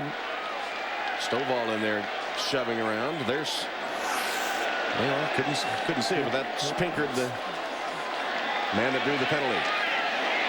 Brady Quinn trying to thread the needle. I think he did. They did to Matt Shelton. 2 catches in a row for Shelton. That one will give the Irish another first down. Yeah, Matt Shelton, probably the fastest receiver. No, they did not. Was not complete. Guy that, remember all the big plays he had down the field a year ago, averaged over 25 yards a catch. Just starting to get healthy, has a bad right knee, but 7 catches versus Purdue in their last game. And the Irish still without Raymond McKnight, who was injured in the Michigan game, a leg injury, still has not been able to return to action. Third down. He got it. Picked it up. Big Brady Quinn lugging the football again. It's been That's good game planning. A good tactical weapon for the Irish. It is. Charlie Weiss has seen something. Again, as he said, they did it against Purdue a couple of weeks ago, but that's what, the third time they've run a quarterback sneak? Once was on 4th down. But see, there's just not many people. There's a one-on-one block by the center, John Sullivan, against the middle linebacker, and Brady Quinn just follows him easily for the first. Do you think Quinn came up and saw that sort of gap and just called it himself, or do you think it was called in the huddle? I think it's called in the huddle. I think it's something they saw over that, the 2 weeks they had to prepare for USC. Notre Dame had a bye week last week, giving them 2 weeks to prepare for the top-ranked Trojans, who meanwhile beat Arizona. Samardzija resets in the slot. Quinn in the pocket. Delivers. Oh, and it's knocked loose of Fasano with a vicious hit. And Scott Ware, the strong safety. And then, Anthony Fasano is a tough guy, just bounces right up. I'll tell you what, to dislodge this ball from the big Fasano is not easily done, but Scott Ware, the senior from Santa Rosa, wow, what a hit. How about Fasano backing up? He is a new, jumping up. He is a New Jersey tough guy. It's one of the things that Charlie Weiss loves about him. Charlie Weiss being a New Jersey tough guy himself. Indeed. They break the eye, reset Fasano at tight end on the right of the formation. Quinn fakes the handoff and goes down the sideline, intended for Stovall. And another flag as they attack John Walker one more time, and it results in an interference penalty again. Well, I think a brilliant game plan here by Charlie Weiss, and that's the 4th time they've picked on John Walker. 3 of them deep balls. And once again, Brady Quinn just gives the ball plenty of air, lets a 6'5" receiver kind of tussle with John Walker, and John Walker just gets tied up. We saw Maurice Stovall yesterday. We visited with him. He spoke at the luncheon, had his mom and dad with him, and his mom, Cynthia, told us that she was most proud that he was a gentleman, and he was that. Indeed. Well, so much for Charlie Weiss taking the air out of the ball. He's got a couple of first downs, and then the pass interference penalty. Plenty of time with 4:44 and a couple of timeouts. And USC still has not solved that. I mean, John Walker still struggles against Maurice Stovall.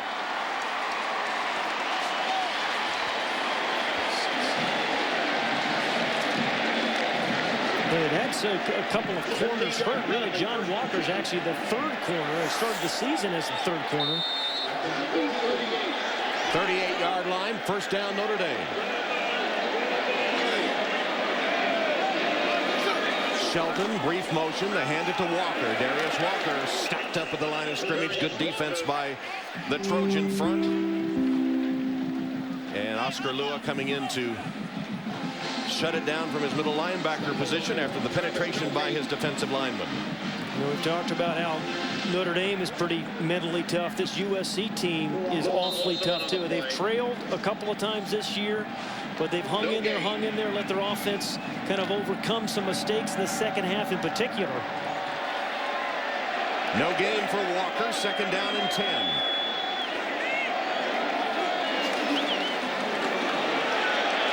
Flag is down. Walker only got a couple of yards. Keith Rivers not fooled by a sort of counter motion play. Yeah, one of the first, quick hitters we've seen out of Darius Walker. We talk about his patience. Usually they give him the ball and he's going to be holding against the Irish. They give him the ball deep on a draw or a counter or something. That was kind of a little quick hitter, which we haven't seen much from the Irish and Darius Walker.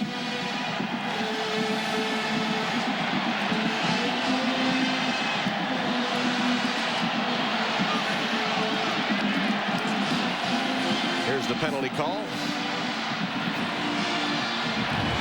Holding. Offense number 50. 10-yard penalty from the previous spot.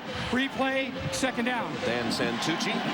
And we remind you that near the end of today's game, we'll select the Chevrolet players of the game from each team. To honor their determination and outstanding play, Chevrolet will make a $1,000 contribution to each university's general scholarship fund, Chevy, an American Revolution. Now second down and 20. Well, here's Walker up there against Stovall once again. That's the way Quinn looks. Then he goes across the middle to Walker out of the backfield. And nothing there. Josh Pinkard Perhaps with a little anger in his step at the moment after that penalty earlier, makes the play, and it's a loss of, or a gain of 7 yards, but still well short of what they need, and it'll bring up 3rd down and very long.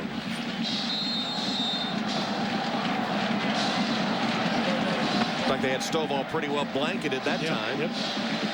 Little double coverage with John Walker. Got some help from Scott Ware, the safety. Clock approaching the 3-minute mark. And Brady Quinn, while having been magnificent numbers, kind of settling in the 2nd quarter. And they're not huddling up. He's going to call a timeout here, I suppose, and he does, as they run the game clock down to 2:57 and then take a timeout to discuss this 3rd down and 17 play. We'll take a break with the Irish clinging to a 21-14 lead over the top-ranked Trojans. Hi, everyone. Jimmy Roberts in New York. Coming up on the Lexus Halftime Show, a visit with Matt Leinart of USC. He talks about his reasons for coming back to school after winning a Heisman and a national championship last year. We'll also, of course, have scores and highlights for you from the top 25, all coming up on the Lexus Halftime Show. Now, back to Tom, Pat, and Lewis in South Bend. All right, Jimmy, with 2:57 left in the first half, the Irish about to attempt a 3rd down and 17. It will be the 12th play of the drive that was aided by 30 yards and penalties against the Trojans, but doing what most observers thought was necessary to beat the Trojans, keep their high-powered offense on the sideline by playing some ball control. And of course, the addendum to that, in the words of Charlie White, but you have to score touchdowns. They've taken over 5 minutes off the clock on this 12-play drive. Well, USC has more penalty yards than rushing yards. Quinn sets his feet, wings it to the end zone for Stovall. Jump ball and over the head of everyone. I think Stovall misjudged it as well as he came up. And well, they went right back into the well against John Walker again. That time, good coverage by John Walker, former child actor. He actually didn't play high school football to his sophomore year because in his acting contract, he couldn't do anything that might affect his appearance. So Fitzpatrick will kick it to this dangerous returner, Reggie Bush. Fitzpatrick. Did a pretty good job of keeping it away from him. High, fair catch call. Bush takes it, and then he's hit. Well, that was a stupid play. No other way to say it. It was Terrell Lambert. Was it number 20? Yep. Yep. Well, one by everybody, Pinker. 80,000 people Lambert. saw the fair catch signal except one. Well, you know, Reggie Bush gets the old adrenaline going, doesn't it, for those coverage guys. There'll be some coaching going on there in the sideline, I have this feeling. Yeah, there's clearly the wave. And the hit. So a 36-yard punt, but after the penalty, a net of only 21 yards. Terrell Lambert saying, yeah, the dog ate my homework, coach. I don't think he's buying it. Time of possession staggeringly in favor of Notre Dame. Almost 20 minutes in this first half. It's one way to keep that high-powered offense off the field.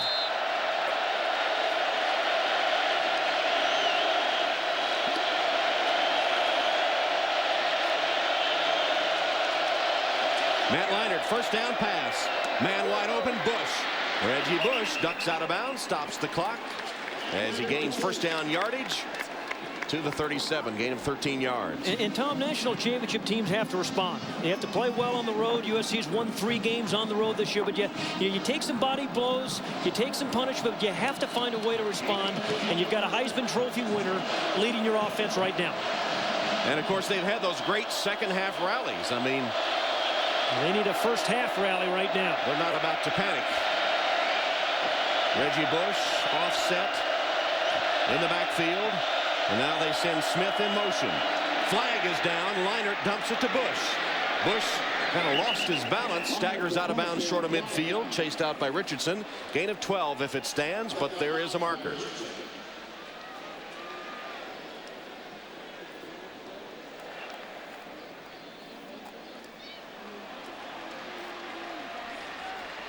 You know, It's offsides on Notre Dame. See some guys losing some balance. You said that about Reggie Bush. We were out here watching USC practice yesterday. Defense. Penalty declined. First down. And they were kind of laughing about how long the grass was. Prevailing wisdom was it would slow the Trojans down. They didn't buy it. They thought it was the funniest thing they'd ever seen. So it won't bother us.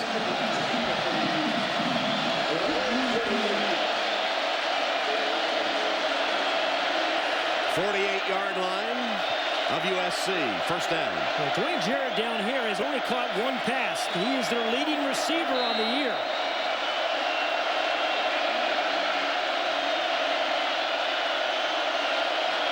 Smith in motion, resets. Here's Leinart. The lefty, chased from the pocket and sacked. Victor Abiamiri. Third sack of the season for Victor Abiamiri. Good early coverage. Chris Fromm had him for a moment and appears to be hurt. He had the first hand on him, and then Abiamiri got him for sure. Fromm still down. That's a big sack. You know, they lose, what, 9 yards, 8 yards? Supposed to be a very, very quick pass. Good coverage prevented it from happening. Fromm is a Californian. From the Valley. A couple Californians in their defensive line. He and Derek Landry. Went to Hart High School, Newhall, California. All-stater there. Captain of the team. Also played basketball and shaken up on the play. Clock shows 2 minutes, 17 seconds. After the loss of 7, it'll set up a second down and 17 for the Trojans. I'll tell you one thing, if they call a screen, I'll tell you Brandon Hoyt has read 2 screens perfectly and prevented some big plays. Matt Leinart just 9 of 14, 147 yards in the first half. Hard guy to get up. Well, he weighs 270. 270. Well, he's going to lead a few cheers. There you go. Played really, really hard this season at defensive end for the Irish.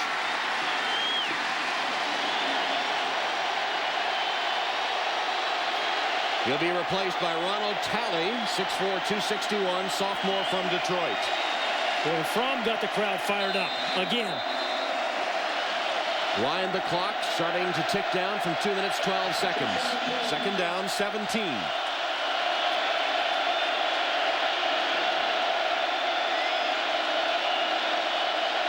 Leinart changes the play. Tough in this deafening noise. Pumps once. Delivers on the sideline. Caught by McFoy. Knocked out of bounds by Farine. That'll stop the clock. You know, Victor, here's Fromm down here. Up at the top is the screen by Abiamiri, or the sack by Abiamiri. The number 75 just chasing. Just gets tangled up. As he's trying to get over Abiamiri. Yep. Third down and 15.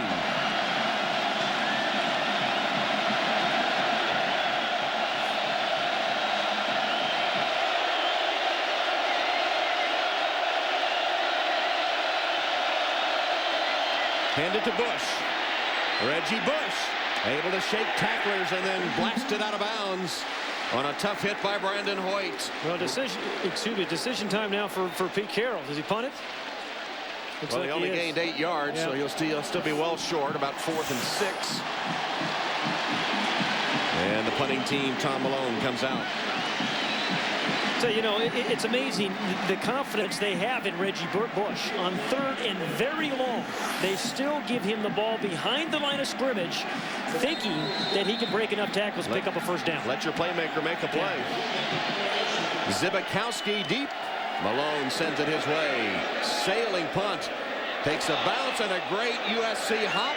He had the backspin on that one, and it'll be down at about the 7-yard line. Great job by Malone. 40-yard punt, but it pins the Irish deep. Tuesdays on NBC, the story of a man named Earl. He's done things he's not proud of, but now he's on a quest to repair everything he's ever done wrong. Find out which bad date he tackles next. The critically acclaimed My Name is Earl, Tuesday at 9/8 Central here on NBC. Fromm limps to the locker room. He'll be sent in for an X-ray as the Irish take over at their 8. And USC does have 2 timeouts. So if they stuff a run, expect a timeout used. They stuffed the run. Travis Thomas thrown for a loss by Lawrence Jackson. Surprised they're not using one now. They use it. And here it comes. Jackson.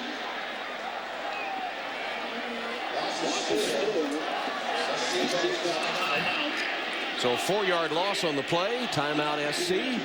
2nd down and 14. The clock arrested at 1:27. And the Goodyear Blimps are celebrating their 80th birthday this year. Today, the spirit of Goodyear floats above Notre Dame Stadium, providing our aerial view and reminding you to travel with peace of mind on Goodyear's new Assurance tires. What a great day it is. Beautiful. Outstanding atmosphere for maybe the best college football matchup of the season. And the respect I think these two teams have for one another. Tom, we bumped into Joe Montana last night. That's just what he was talking about, how the teams respect one another. And our first half summary. Again, what sticks out is that time of possession. The last graphic there, 1939 for Notre Dame. Southern California only 8:54, and yet the lead is just 7 points. Well, Charlie Weiss is a really aggressive play caller. I mean, you're just not sure what you're going to get here. Most teams would kind of run it, but with Charlie Weiss, you're just not sure.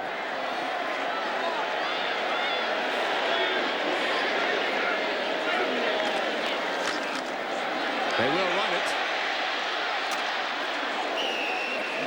Travis Thomas had his helmet knocked off by Ware and Rivers. Ware's delivered a couple of shots today, hadn't he? Yeah, indeed. You know, one on the receiver, Fasano. Yeah.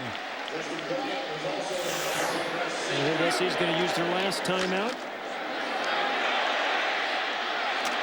Yeah, boy. Good tackler, obviously, is number 29, Scott Ware. From Santa Rosa, Montgomery High School. Was a wide receiver as well as a defensive back there. Also ran track. Then went to Santa Rosa Junior College, where he was a junior college All-America before coming to the Trojans. He may just, you know, he may have blown out his chin strap with that hit.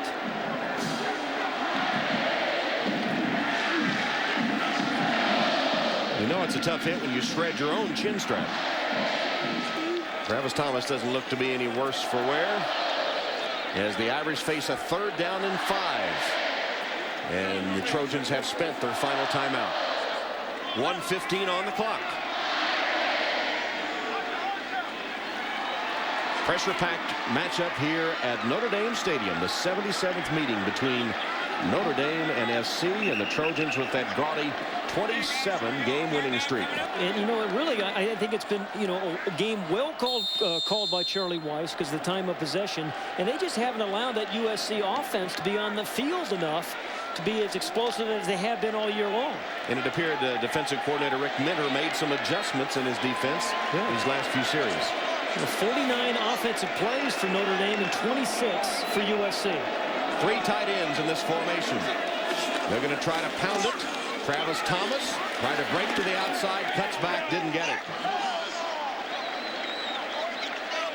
And they really doubled up the number of plays. They'll take the clock down inside a minute. And you know, ordinarily you'd say, hey, let's go try to block this punt, change the momentum. But when you have a returner like Reggie Bush down there, I think you give him a chance. Just like you give the playmakers a chance, give Reggie Bush a chance. Well, SC's going to get great field position, one would assume. And Quinn is going to let it tick down as far as he can and then call the final Irish timeout before they punt. 7 more ticks to go.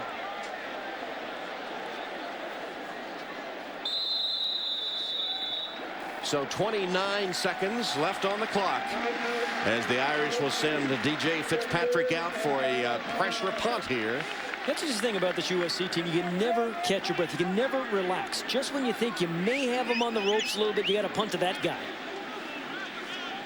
And Bush will be standing in Irish territory to receive the punt. As we remind you, it'll be the Lexus halftime show coming up. Jimmy Roberts back in our New York studios. You'll have all the latest news, scores, and highlights from the world of college football. And also we'll have the conversation between Pat Hayden and USC quarterback Matt Leinart. And Charlie Weiss will give us a tour of the new Guglielmino Athletics Complex. All of that coming up on the Lexus halftime show. You know, when I was talking to Matt Leinart this week, it was a Wednesday. He was anxious to get the interview over because every Wednesday he goes out to lunch with his dad, Bob, just off campus. And they've been doing it every single week except once when they played against Cal and lost 2 years ago. He's like a rock star in celebrity-driven Los Angeles. Fitzpatrick from his own end zone. Reggie Bush standing right around midfield. Fitzpatrick to Bush at his own 48, dodging one man, darting to the outside, reversing his field. This could be dangerous, and he's finally trapped and taken down. Or is he? Still on his feet. I don't know. There he is. Wow. You get a glimpse of how dangerous Reggie Bush can be and how elusive. The punt covered 40 yards, and then as he twisted and turned upfield, he lost 13 on the return, and Lambert finally latched on to him. Yeah, and that's what you give up. You know, you're happy that occasionally you're going to lose some yards with this guy. He did lose 13 yards, but he's got, a touchdown possibility on every touch. It was that close to breaking it to the outside, wasn't he? I mean, yeah, I thought if he just kept going here. He had Zibikowski, number 9 there, the only man that was on this side, but before Lambert got in to stop him. 9 seconds left. And look who's on defense way in center field. Jeff Zamarza is playing defense way back on the 10-yard line. Not even in your picture. And so handed to Lendale White, and he chugs ahead to bring the first half to a close.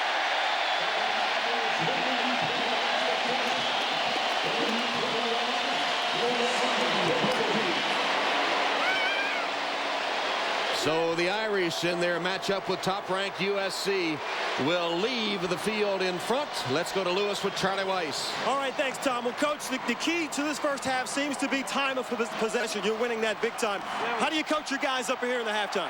Well, we know that they've been a great second-half team. Right. So we have to make sure we play the second half the way we played the first half. We withstood their early blows, and here we are. We got a chance right now. All right, Coach, thank you. Tom? All right, Lewis, SC has indeed been potent in the second half. They trail by 7. Now time for the Lexus halftime show. Let's go to New York and join Jimmy Roberts in our studios. Well, thanks, Tom. Coming up on the Lexus halftime show, we'll hear more from USC quarterback Matt Leinart. He talks about his reasons for returning after winning the Heisman Trophy last year. We'll also update you on the college football scoreboard. It was supposed to be a no contest for undefeated Alabama today. It wasn't quite the way it turned out. We'll get to all of that right after these messages from your local station.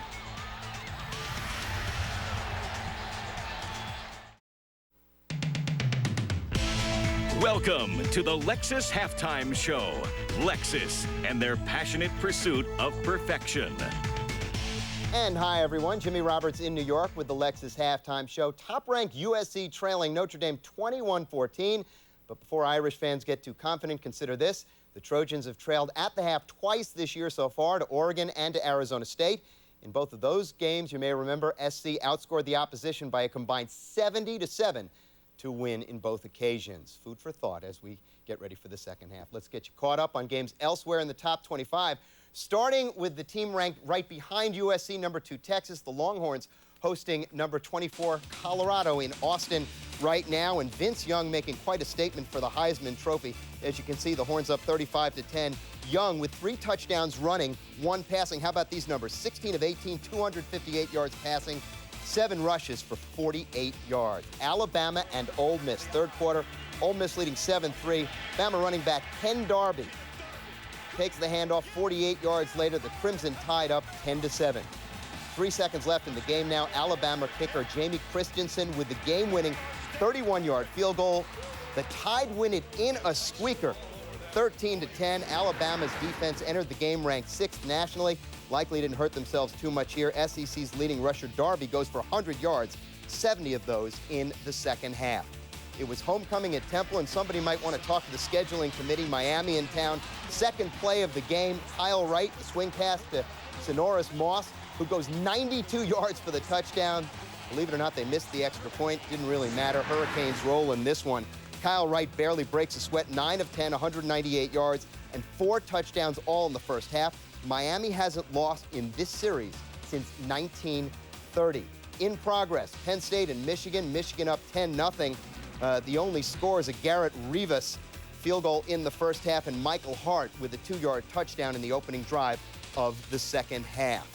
Also in progress, Florida and LSU. Jamarcus Russell, a pair of touchdown passes for LSU. Florida has the #1 ranked passing game in the SEC, but a tough half for them. 5 of 18 and 34 yards for Chris Leak so far in this one.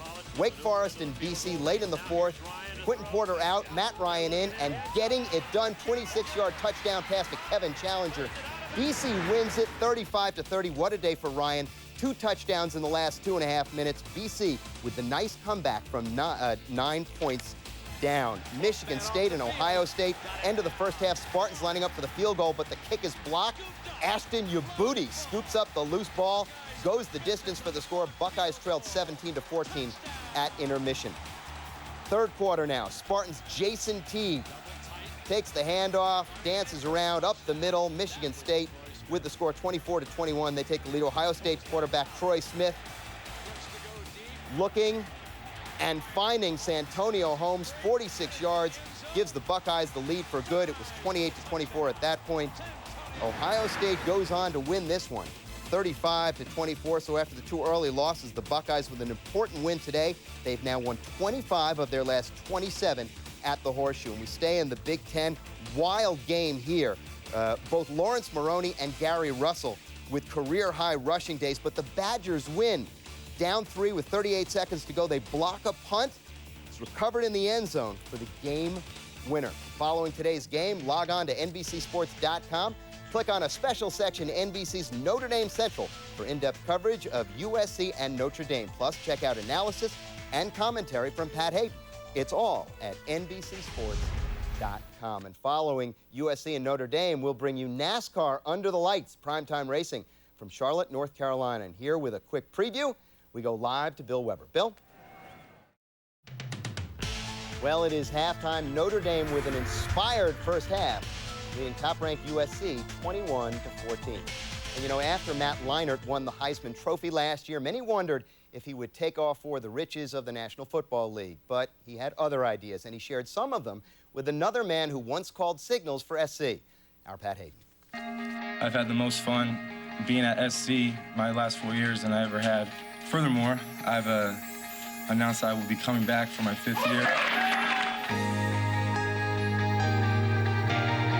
You made this, some people think, unusual decision of coming back for your last year. What went in that decision?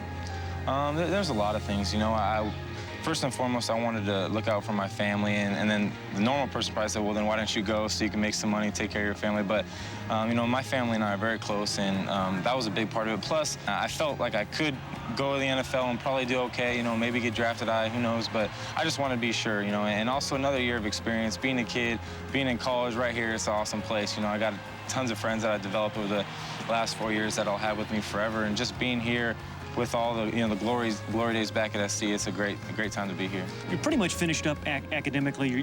That experience is pretty much finished with you. But what is your academic life like now on this campus, Matt? It's really lack of an academic life. You know, I'm taking one class, which is a dancing class, which everyone, the whole world knows already. You know, I'm not on campus too often just because I'm on campus to watch film, to work out, kind of be with the guys, but I don't really find myself walking around too much because it kind of gets hectic around here sometimes. And the winner is Matt Leinart from the University of Southern California. Can a Heisman Trophy winner be an average college kid? It's kind of hard to be an average college kid, you know. I think it's definitely flattering. You know, I've received a lot of attention over the last few years, and you definitely kind of get treated differently. There's more tension on you, and sometimes I think you lose track of that football is supposed to be fun. You know, with all the media, with all the pressure and all the expectations, especially that we have on ourselves, sometimes you kind of lose focus of what's really the point is to have fun playing this sport. You know, it's a great sport to play.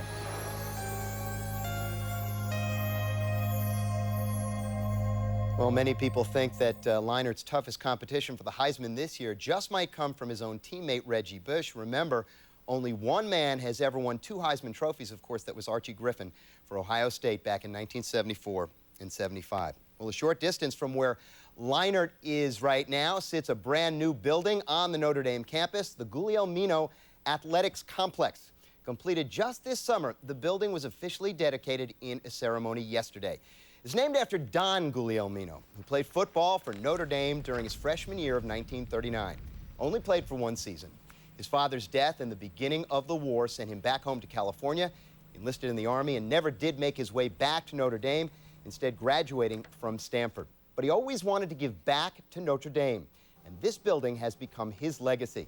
His bequest of $16 million took care of most of the cost. We get a closer look at the facility now, a guided tour by none other than Charlie Weiss.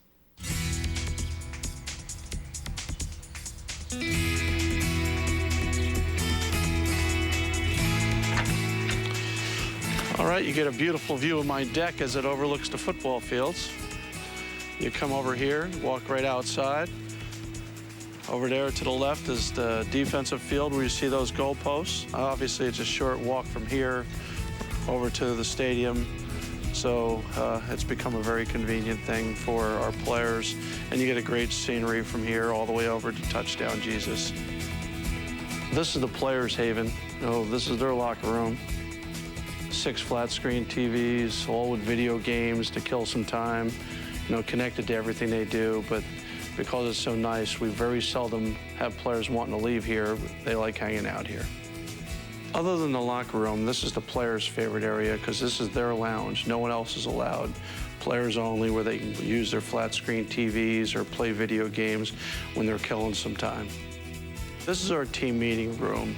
All our team functions start here. It's 150 seats.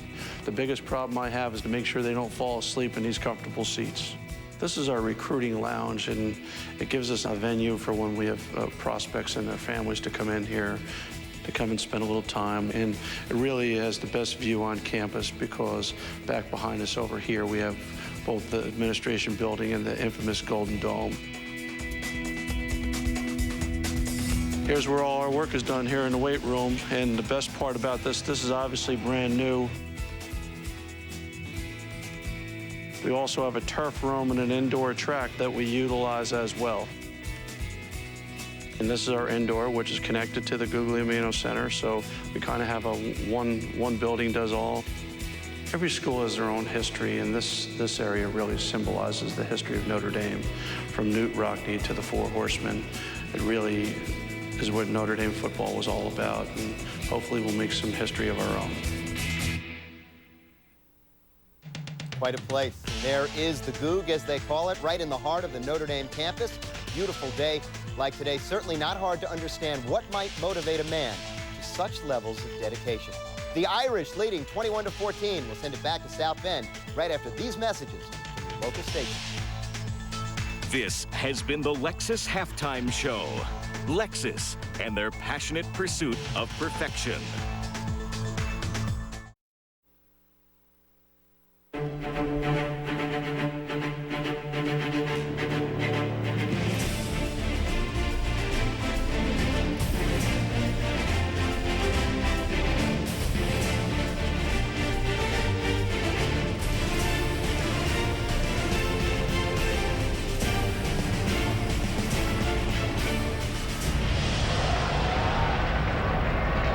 The traditional touching of the sign, "Play like a champion" today, as the green-jerseyed Notre Dame Irish make their reappearance for the second half. We're at halftime at Notre Dame Stadium, 21-14. Notre Dame leading top-ranked Southern California.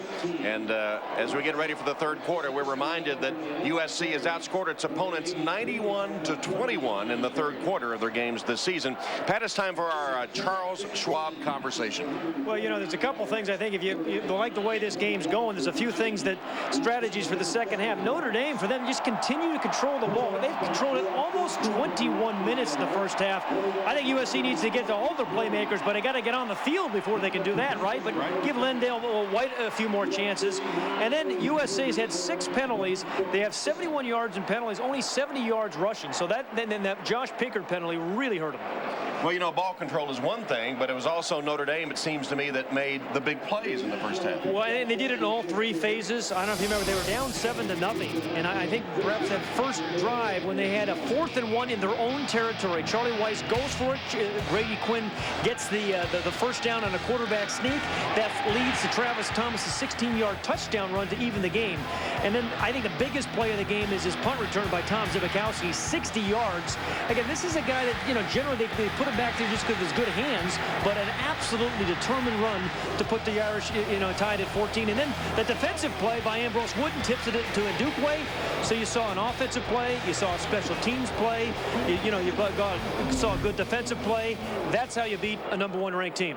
How many times do you think Charlie Weiss reminded his team about the prowess in the second half for the Trojans? Well, particularly against this team, USC over the last 3 years has outscored them 68-0. So I'm sure he's reminded them. And we're getting set for the third quarter. Before we do, let's go down to the field where Lewis Johnson has Pete Carroll. All right, thanks, Don. Pete, a lot of topics to discuss there in the locker room. Time of possession, penalties, turnovers, special teams. Where did you start? What did you talk the most about? We just need to go back to work. It's second halftime now. Now we got to go to work, do things right. You know, we gave them a lot of stuff there. You know, we gave them 30 yards on one drive and a punt return. When our offense hadn't had the ball enough, you know. So we got to do our stuff. Primarily, we got to stop them on third down on defense to get the ball back to the offense. We'll see what we're made of. We'll see if we can come back out here and execute like we've been. We're kind of counting on it. All right, Pete, thank you. Tom? All right, it sets up as a great second half. We'll return to Notre Dame Stadium for the start of the third quarter in just a moment.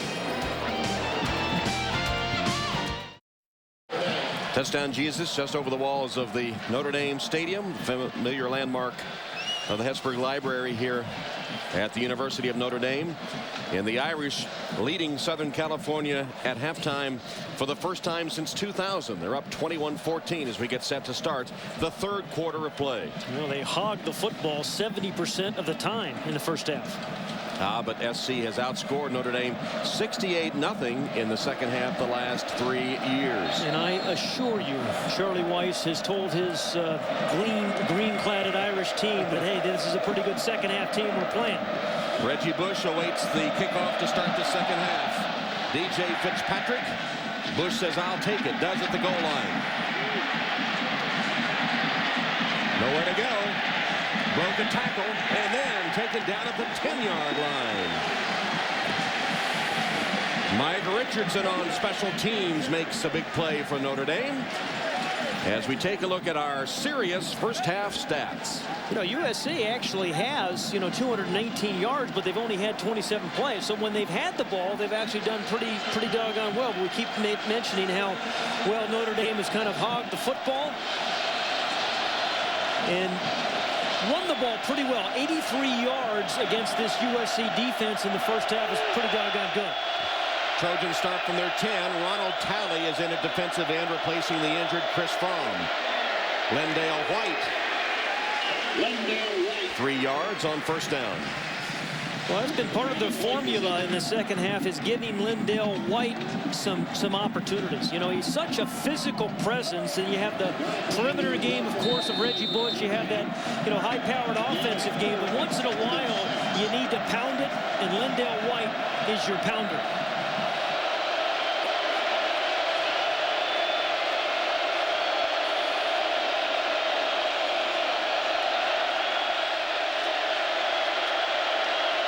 Leinart dropped by McFoy. Well, that's 2 perfect throws that Matt Leinart has thrown today that have been dropped. That one by McFoy, earlier by Steve Smith.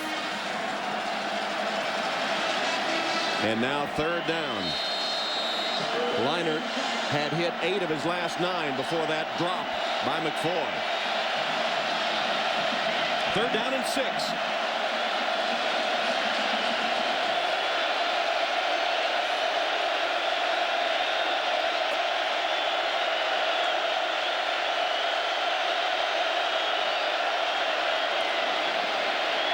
Leinart chased from the pocket, unloads it. I don't if they rule that a catch or not. McFoy made a one-hand stab at it. Do they rule it a catch? Yes, they do. Yeah, I'm not sure he made the first down, though. Good catch by Chris McFoy. And as you see, just short of that yellow line. It'll be 4th down and less than a yard. In this same situation, Charlie Weiss went for it. There's the catch. It is a good catch. Hands under the ball.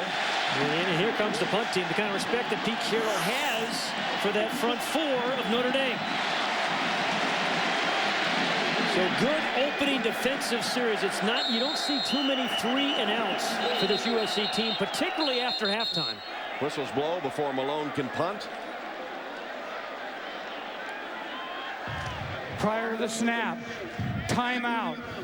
USC, their first charge timeout of the half. Boy, those are precious, precious things. Those timeouts in close ball games, you know, Tom.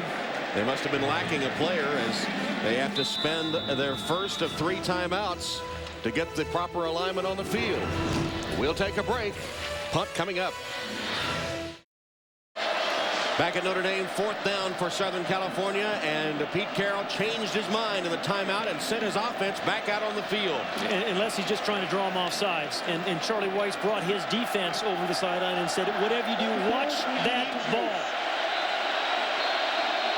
4th down, less than a yard to go. The ball resting at the 19 of the Trojans. Quick snap. They'll have to untangle him. It'll be close. And if you use that yellow line as the guide, it's right in the middle of it.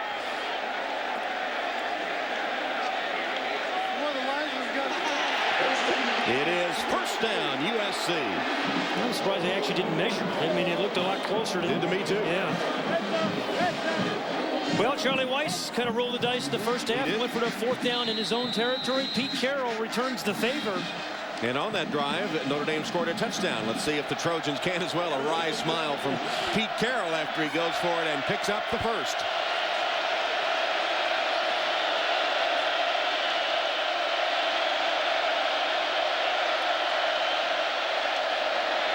Lendale White. Ronald Talley replacing Fromm at offensive end, gets his first tackle of the game. Well, USC on a quarterback sneak, just like Brady Quinn. Boy, I tell you, Notre Dame had 3 defensive tackles over the center. That was not a great formation to be able to convert on the first down, but the power of Matt Leinart, big guy, 6'5", 225 pounds, got the ball over the first down marker. 2nd down, 7.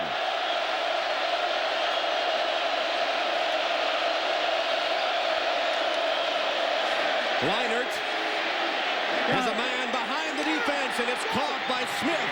Steve Smith was behind Tom Zibikowski, and then Mike Richardson comes up to make the tackle, but a gain of 40 yards. Yeah, they can do that. You know, you get, 3 inches on 3rd down or 4th down, and then you come right back and throw the ball downfield. They can get yardage in big, big chunks. Now, although this is a nice play, this can be a touchdown if he gets the ball out in front of him. See, he had to slow down and actually turn. If he gets the ball out in front of him while he's running away, I think he scores down the sideline. As it is, it puts the ball at the 37 of Notre Dame. 1st down, Trojans.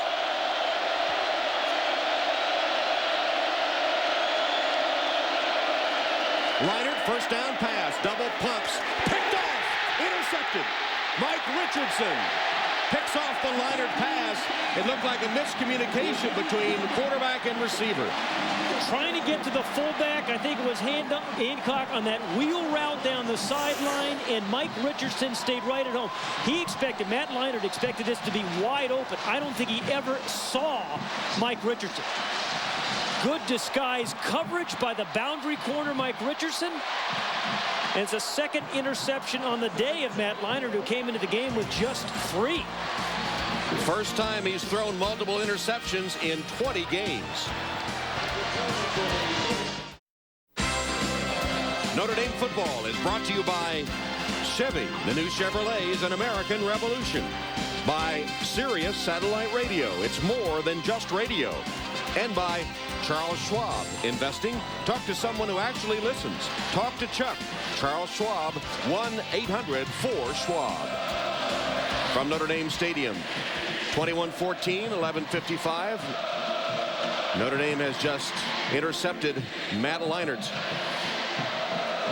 Mike Richardson doing the honors. Tom Hammond, Pat Hayden, Lewis Johnson here for a match between the 9th-ranked Irish and the top-rated Trojans, who have won 27 in a row. Play action fake. Quinn on first down. Has time. Sideline route. Samardzija. And it falls incomplete. He was defended by Walker. Yeah, 4th deep pass against Walker. Let's go back and look at that interception again and watch Mike Richardson. And really, it's kind of lined up almost like an outside linebacker. And then Matt Leinart just doesn't even see him. The fullback is on this wheel route right here. And then Mike Richardson just steps right in front of the wheel. Perfect coverage and a good read by Richardson. Mike Richardson, the senior from Warner Robins, Georgia, with his 2nd interception of the season. He had one against Purdue in their last game. 2nd down and 10. Pitch to Walker. Darius Walker trying to string it out and get some room on the sideline. Lucky to get back to the line of scrimmage.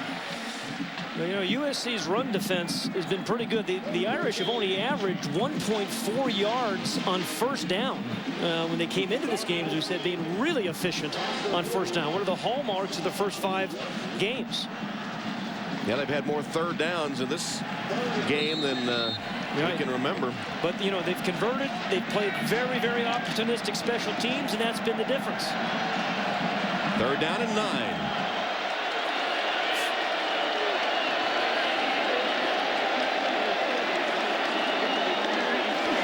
Blitz. Quinn sacked. Cedric Ellis got him for a loss of 6. Good coverage caused that one because Brady Quinn had good protection early in that pass route. You watch Ellis, number 49, just kind of, you know, see the outside blitz by number 39, Ryan Ting. One of those safety blitzes, and then Brady Quinn had to step up into the on-rush of Cedric Ellis. Fitzpatrick on to punt. So they did a good job against Reggie Bush, haven't they? The minute you say that. Here's Bush to make a move to the outside. Another dance to the sideline.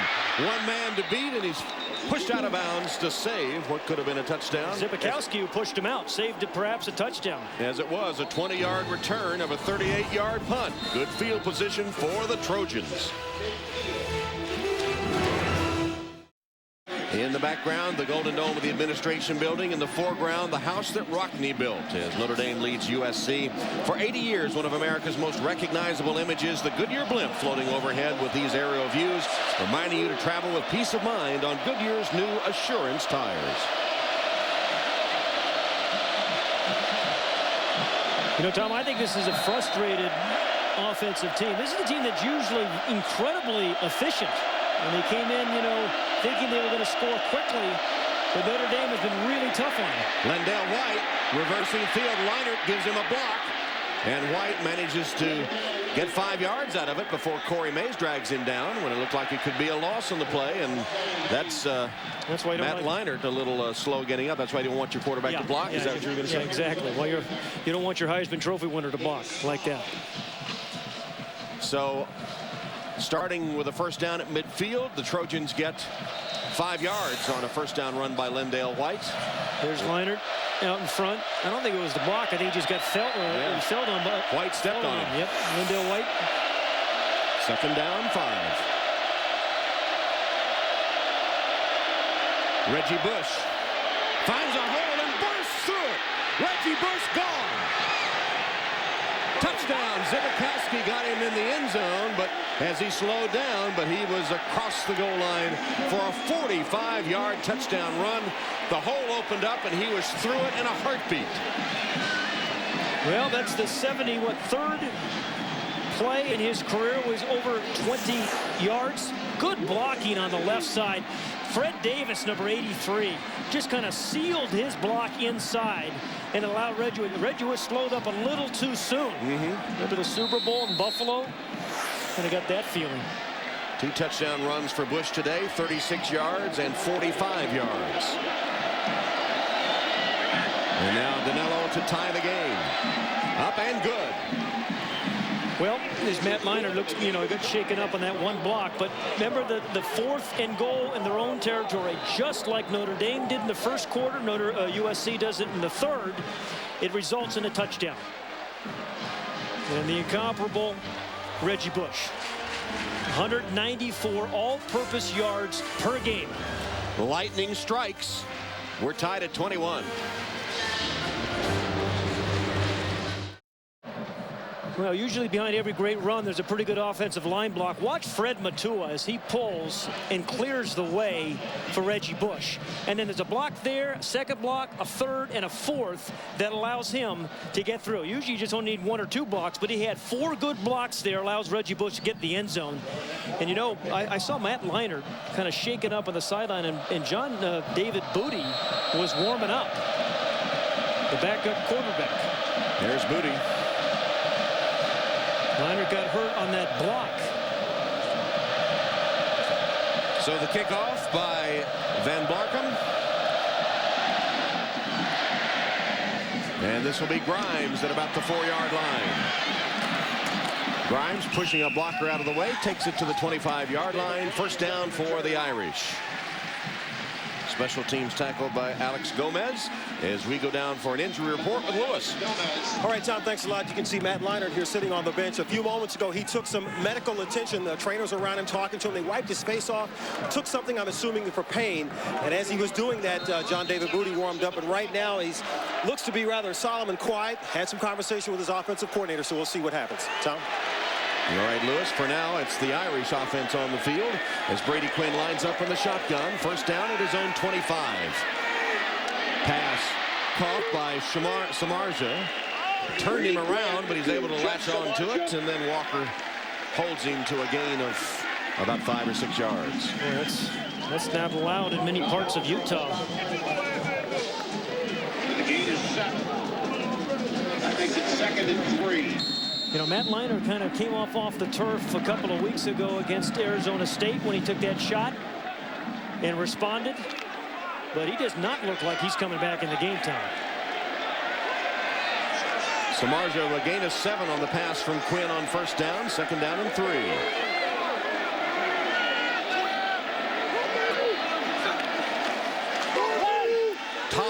Travis Thomas. Pushed the pile ahead for maybe a yard, not much more. Ramsey with the tackle for the Trojans, who have Notre Dame now in a 3rd down at about 2. They're trying to lead cheers here at Notre Dame Stadium. Well, they've got a good crowd. Looks like maybe 8,000 or 9,000 USC fans clad in red across the way. 3rd down and 2. Walker is the running back. 4 wide receivers. Brady Quinn raises up, does not throw, instead hauls it down and runs for the first. You see in the maturation of Brady Quinn, how much better is he playing this year than he did a year ago? I mean, just did not force that. It was supposed to be a quick out. It was taken away. Knows only needs 2 yards. And he's just so strong, too.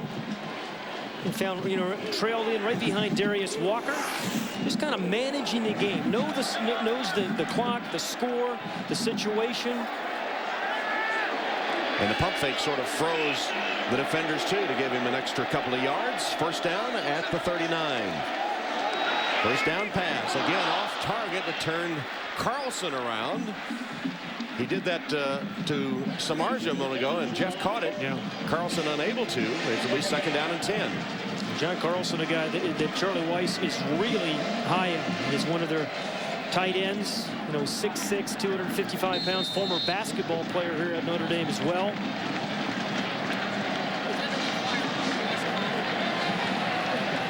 Well, Leinart's back up now.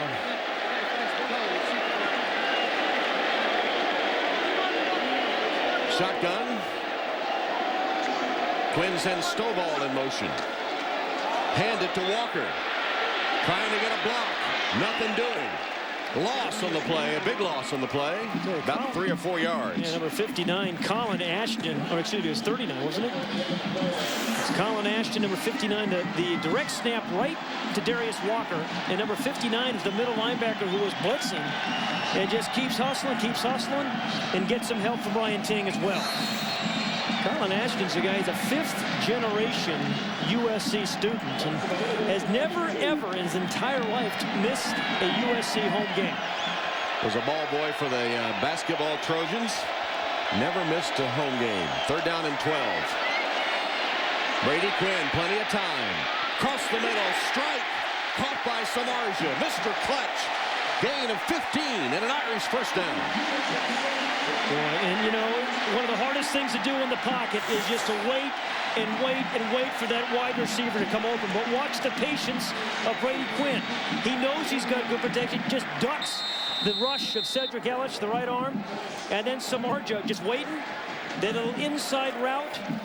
And, you know, when Brady Quinn unloads it, it's like, you know, Zeus throwing lightning bolts. I mean, there's just a lot of steam on that thing. He is a strong young man. And there's the Shark, Samardzija, who has emerged into stardom this season.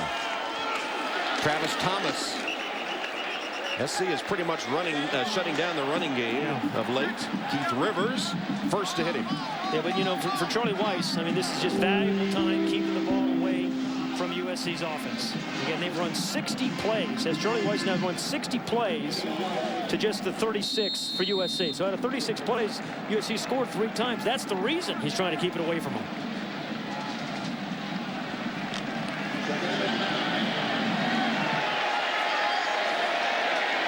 Quinn surveys the defense on 2nd down. That'll be a 5-yard step off against Notre Dame. Dan Stevenson coming up out of his stance. Dead ball. False start. Offense number 74. 5-yard penalty. Still 2nd down. One of the keys we said at halftime is this Charlie Weiss's team kind of continue to hog the football. And, you know, they have. Almost coming up on 5 minutes this 2nd half. And Pete Carroll saying to Lewis Johnson, hey, we've got to play better 3rd down defense. Give our offense a few more chances.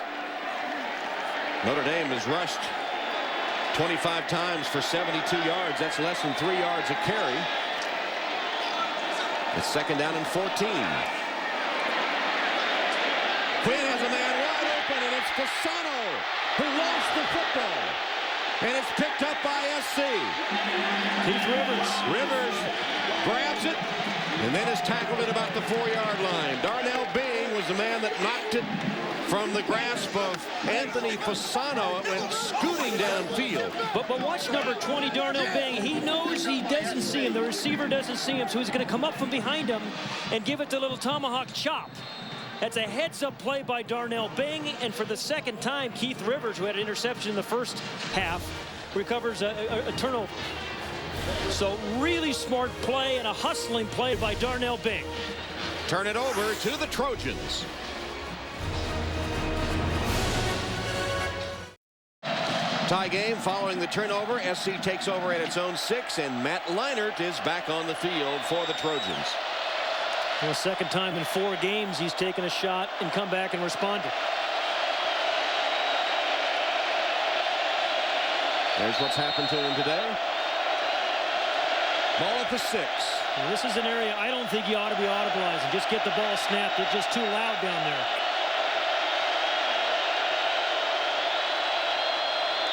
Reggie Bush breaking free. Almost had it just tripped up.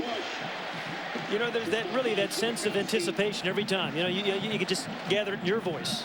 Every time Reggie Bush touches the ball, there's Fasano, who caught that long pass, and then Darnell Bing, number 20, who was beaten but comes up from behind on a hustle play and forces a turnover. Smart play by Bing. And there it is. Just knew that Fasano didn't see him. 2nd down. Zibikowski saved a touchdown on that run by Bush a play ago. So Lendale White will try his turn.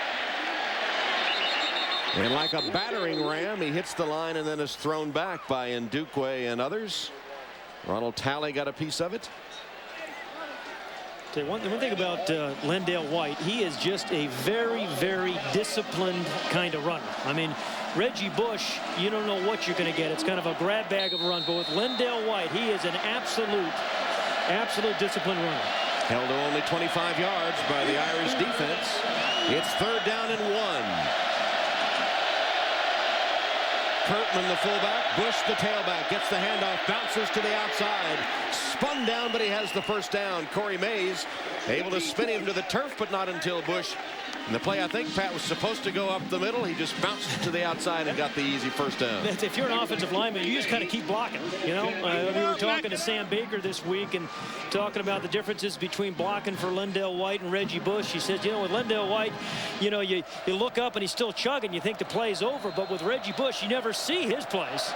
They happen so fast. There's big Sam Baker, his dad, David Baker, the commissioner of the Arena Football League.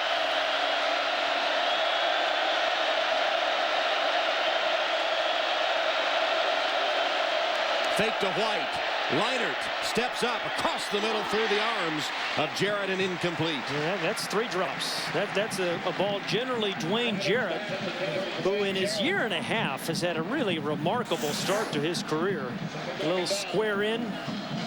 Good throw by Leinert. Very catchable, a little bit low, but very catchable. But caught 90 passes in his first year and a half. He had disappointed Leinert. And Dwayne Jarrett was only 17 years old when they won the AP National Championship last year. Really a young player, but emerging. 9 touchdown catches on the year. He's right down here.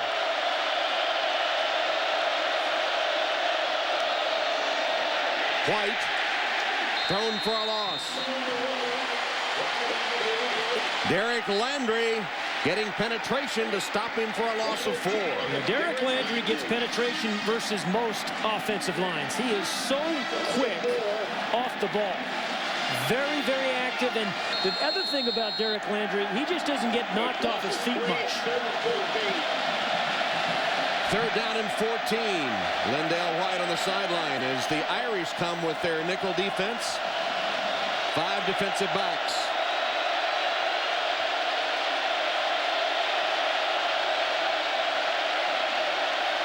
Leinert steps up to the sideline, man open, but incomplete. The pass off target intended for Jarrett. Yeah, if he throws that ball, up the sideline some rather than over the middle, maybe Jarrett makes the catch. Good defensive series after the turnover. You know, that sudden change defense, good defensive series for the Irish. Good protection here for Matt Leinert. See, you see Jarrett was actually blowing right by Tom Zivakowski. The ball was just underthrown. Malone punts. Zivakowski will let it bounce. It takes a good SC bounce. It'll be down at the 46-yard line. 40-yard punt with no return. Coming up tonight, don't miss NASCAR's Best Under the Lights in prime time for Nextel Cup Racing from Lowe's Motor Speedway, presented by the Principal Financial Group. Nextel Cup Racing presented by the Principal Financial Group tonight at 7 Eastern, 4 Pacific, beginning with the Bank of America Countdown to Green. Only 6 races to go in the chase for the Cup.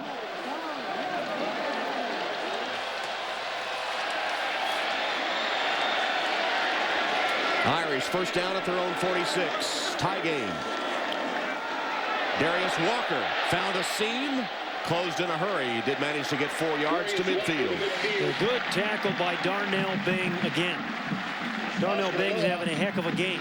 Caused a fumble a while ago. And talked to Darnell Bing this week, and he was saying to us that his mother, Michelle, calls him every single day just to make sure he's doing his homework. All-American at Long Beach Poly. Wearing number 28, he had to get the athletic director, Mike Garrett's permission. The number was retired. Or number 20, I should say. Right.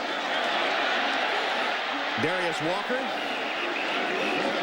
Good tackle by Oscar Lua, number 45, the middle linebacker for USC. And that position was a question mark for Pete Carroll when the season started. Boy, since the very first week, Oscar Lua has been a good player. Particularly, see him number 45, shirt tackler in the opening field of Darius Walker. particularly good in short yardage. Take him out now in nickel, and they bring in Josh Pinkard, who plays the middle linebacker along with Colin Ashton. 3rd down and 4. Nickel defense. Grimes is in at a receiver spot. Stovall, Samardzija, and Shelton. Quinn's pass, good hands. Stovall hangs on for a 1st down. Yeah, Maurice Stovall has really learned how to use his body this year. You know, career high 23 catches coming into today's ball game. And just really, you know, a guy who's 6'5", just kind of screened the defensive back and turned into the quarterback and gave Brady Quinn a big target. It's kind of, you know, guys like that extend the strike zone for quarterbacks. When you're 6'5", he's 6'5", Jeff Samardzija 6'5". Makes it a little bit easier on QBs. 1st down, Trojan 43. Quinn, Fasano. Anthony Fasano to the 22-yard line. Justin Wyatt stopped him after a gain of 21 yards. He held on to the ball that time. Good quick read by Brady Quinn. Saw and felt the blitz. 2 linebackers inside. What does that leave? Tight end wide open. Anthony Fasano saw the same thing. So when the tight end sees the blitz, the quarterback sees the blitz, you see the same thing, you have the chance for a big play. 3rd reception of the game for the big tight end from Verona, New Jersey. Shelton in motion. Quinn from the shotgun. All day. Now he's going to have to tuck it under. Good coverage for the Trojans. And Quinn out of bounds. In pursuit was Keith Rivers. Slight gain on the play, 3 or 4 yards. Boy, you know, he has had over 100 yards rushing there. He was 123 yards rushing coming in today's game. I mean, much more so than his first 2 years combined. Just kind of a savvy guy. It's not forcing the ball. You know, only thrown 3 interceptions on the years, thrown 13 touchdowns. And if you can have a 2-to-1 touchdown interception ratio, that's pretty good. His is 4-to-1. Charlie Weiss, known for his multiple formations, comes with 3 tight ends now on 2nd down and about 5. Fasano, one of them lined up at fullback, now resets tight end to the left. The other one, Carlson, in motion as they pitch to Thomas. Thomas got a block and cut back when he probably should have kept angling to the outside where his blockers were. Yeah, it's one of those things, just kind of staying with the blocks. You know, you just saw a flash of an opening back inside, try to cut it back. But you're right, if it's a little bit more patient and kind of follows Ryan Harris. Hey, look at the big hole right there. Right, yeah. see, and instead he cut back, and Ramsey was waiting for him. Brady Quinn has hit his last 4 passes. It's 3rd down and 3. And 3rd quarter might come to a close here before they run a play. It will. Irish facing a big 3rd down when the 4th quarter begins at the 14-yard line of Leinart and the Trojans. It's living up to expectations.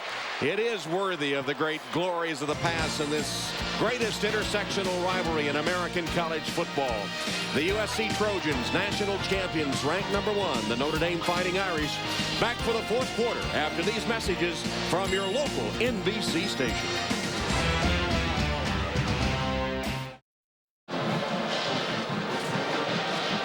The traditional playing of Peter Tchaikovsky's 1812 Overture to begin the 4th quarter at Notre Dame Stadium. And Notre Dame and USC locked up in a 21-21 tie. Only 1 touchdown scored in that 3rd quarter by the Trojans. Now Notre Dame threatening at the 14-yard line of USC, but they have a 3rd down and 3. Pete Carroll marshaling his defense. Travis Thomas, the running back, behind Brady Quinn under center. Fake the pitch. Quinn has it, lost it for Samardzija in the end zone. He caught it, but he was out of bounds. Another nice play by number 29, Scott Ware. So that ball was thrown high, wasn't it? Yeah, Samardzija came down with it, but couldn't get a foot down. This is just trying to take advantage of that all 6'5". Yeah, good call. His left foot was on the back line. but good body positioning by Scott Ware. He does catch everything, though, even though that's out of bounds. But man, does that guy have some hands? Once again, using that 6'5" height. And Samardzija will hold as Fitzpatrick attempts the first field goal of the game. It'll be from 32 yards. Fitzpatrick puts it up and through. And Notre Dame reclaims the lead by 3. 32-yard field goal by DJ Fitzpatrick puts Notre Dame in front 24-21, 10 seconds into the fourth quarter.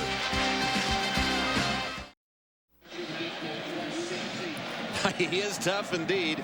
You'll be hearing a lot more about Jeremy Bloom. He's tabbed to be one of the stars of Team USA at the Winter Olympics in Torino, Italy next February, right here on NBC. Now, Matt Leinart still doesn't look right, does he?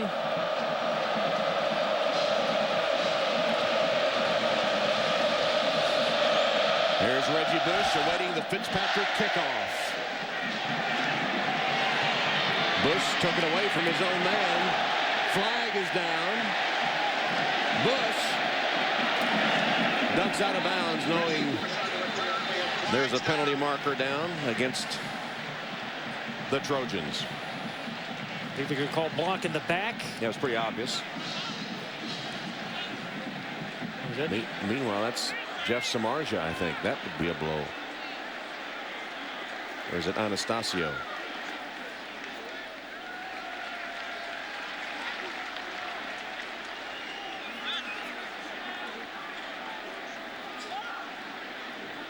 During the return, block in the back, above the waist, number 83 of the return team. Penalty will be enforced half the distance from the spot of the foul. First down. Boy, instead of getting the ball near the 35-yard line, inside the 15, and it's Chase Anastasio. It is Anastasio, 23, not 83. 23, Anastasio, injured. He's the one that threw that real key block for Tom Zbikowski on the punt return. Very good special teamer.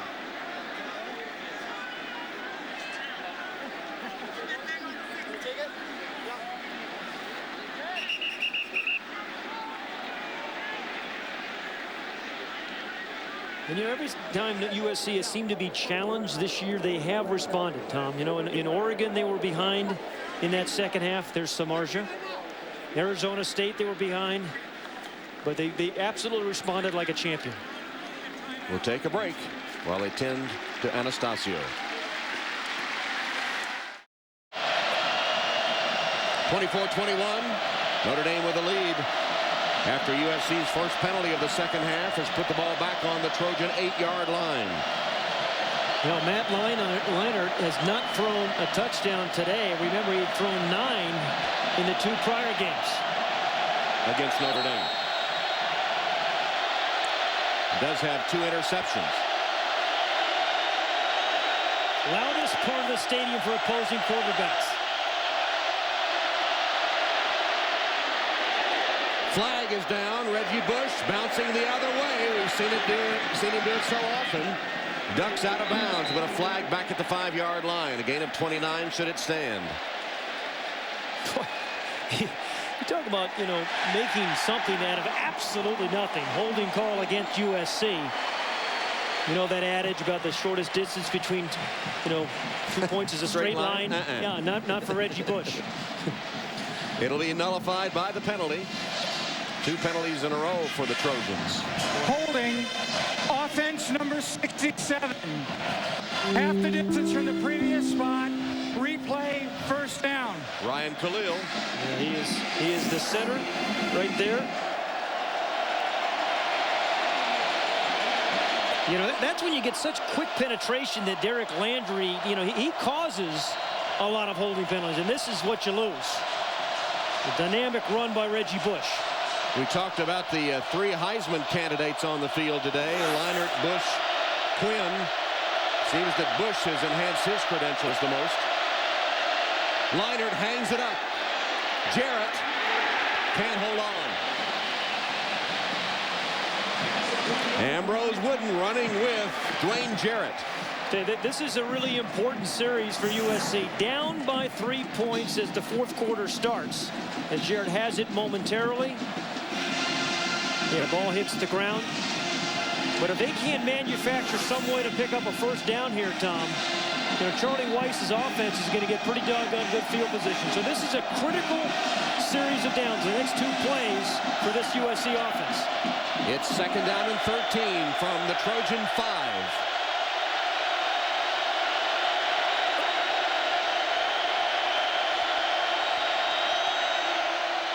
Leinart handing off Reggie Bush. They collared him that time Derek for a Landry loss. again. Landry just coming right through the attempted block of Ryan Khalil. Got that penetration and took Bush down. What a couple of plays by Derek Landry. I mean, he forced the hold on the first play, right, when Reggie Bush had gotten into trouble. And then again, one more time penetration and tackles Reggie Bush in the backfield. Second down, 14. The Irish come with a nickel defense. Well, it's third down. I'm sorry, what did I say? Yeah, second, yeah, third and 14. Down.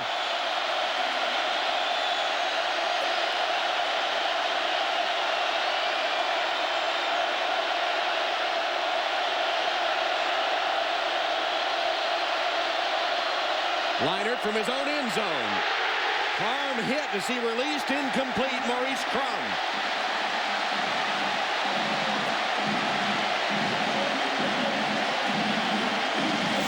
Rick Minter, the defensive coordinator, dialing up another blitz at the right time. Maurice Crum, one of those delayed blitzes. Maurice Crum saw his back stay in. He knew he could release and blitz the quarterback. Malone punts from the back of his end zone.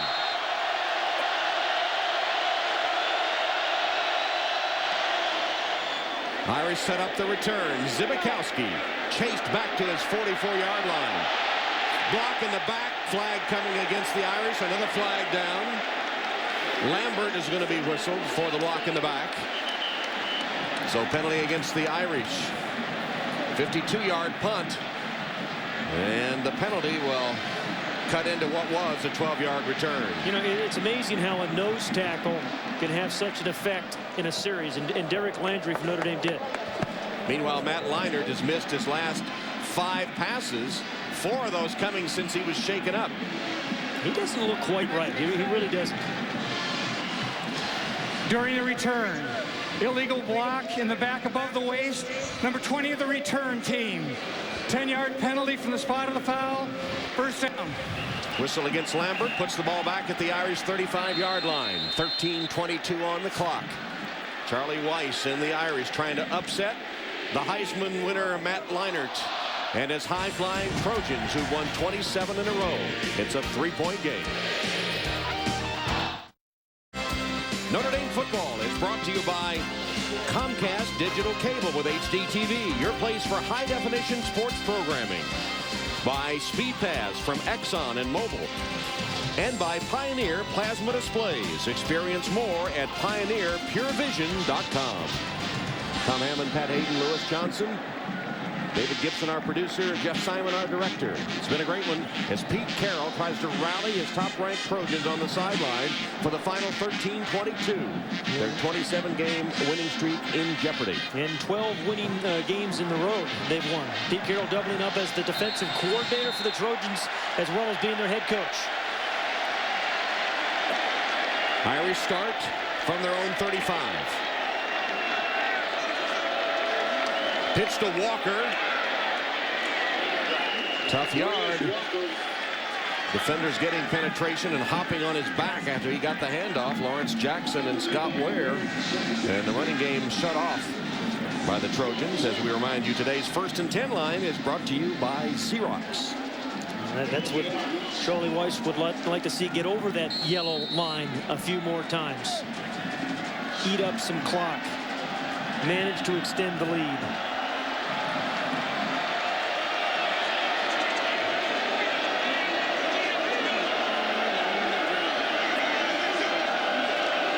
Hand off to Grimes. David Grimes made a nice move. We'll get to a 3rd and 1. Second time they run that play. Remember earlier, Darnell Bing stopped it for about a 3-yard loss. Stopped it again, but for a first down. Ball came loose, but it was ruled down as being tackled David Grimes, the freshman from Detroit. The second time they've run that little reverse. Darnell Bing hits him first, and then Grimes goes down. Hit him first and last. Marked it just short of the first down. So third down and less than a yard. Okay, Oscar Lua, the middle linebacker for USC in a situation like this, has played really well in short yardage situations. Do you sneak? Well, they've been awfully successful with it in the past. It's the same formation they did before. Empty the backfield. Quinn does keep and drives ahead behind his center John Sullivan for a first down. Yeah, anytime your quarterback picks up an easy first down on a quarterback sneak, your center is usually doing a pretty good job, and John Sullivan did it there. And we keep talking about how strong Brady Quinn is. You know, he's got big upper body, strong legs, just kind of a powerful guy.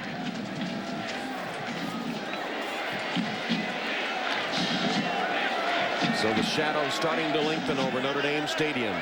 The house that Rockne built, 75th season. Look at the time of possession again, 31 minutes for Notre Dame. Travis Thomas turns the corner, lowers his head for an extra couple of yards. John Walker forces him out after a 6-yard gain. Travis Thomas, one of those guys, one of those backs that likes contact. You know, some guys run to daylight, some guys bounce around, but Travis Thomas is going to try to run through you. And he just about did there. Sets up a second down and 4. Touchdown Jesus looming over the scoreboard here at Notre Dame Stadium. 3 tight ends. Thomas. First down. Good blocking up front. He crosses that yellow line and has another Irish first down. Keith Rivers the stop. Charlie Weiss would love to have that ball control that he's practiced so efficiently throughout the game on this drive. You know, Tom, I think the most difficult thing to do as a play caller is be patient with the running game.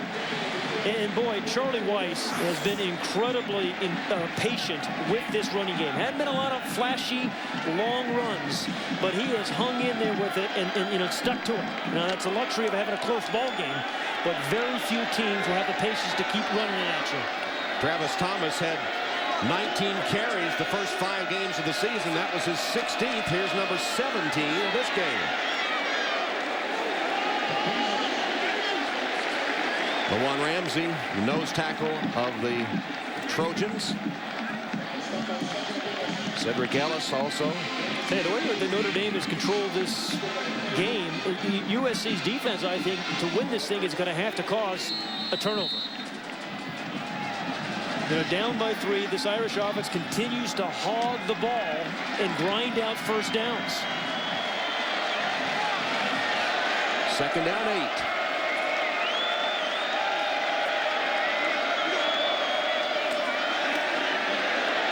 Quinn steps up and then is tackled for a loss on the play by Thomas Williams. Tom Hammond, Pat Hayden, Lewis Johnson, Notre Dame Stadium. The greatest intersectional rivalry in college football, the 77th meeting between these two teams.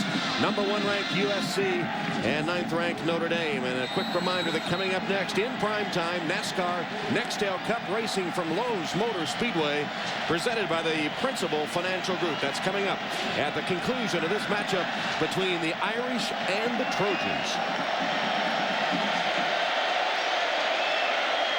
This is the matchup that they've had success with today. Maurice Stovall against John Walker. Quinn sets up a screen pass. Darius Walker with a blocker in front.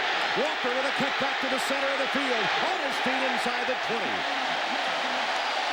25-yard gain on the screen pass to Darius Walker. Ryan Ting finally caught him from behind. Yeah, the Irish have become a very good screen team because they've got some offensive linemen that can move. You see Santucci, number 50. You see number 78, John Sullivan. You see 74, Dan Stevenson hustling down the field. You know, another patient run, or, you know, run after the catch by Darius Walker, almost like a run. Less than 10 minutes on the clock. The ball just inside the Trojan 20. Well, they've converted a lot of third downs, haven't they? They have, and they haven't faced that many throughout the season so far. As you said earlier, they've been so efficient on first down. Walker kept his balance and managed to gain 3-4 yards.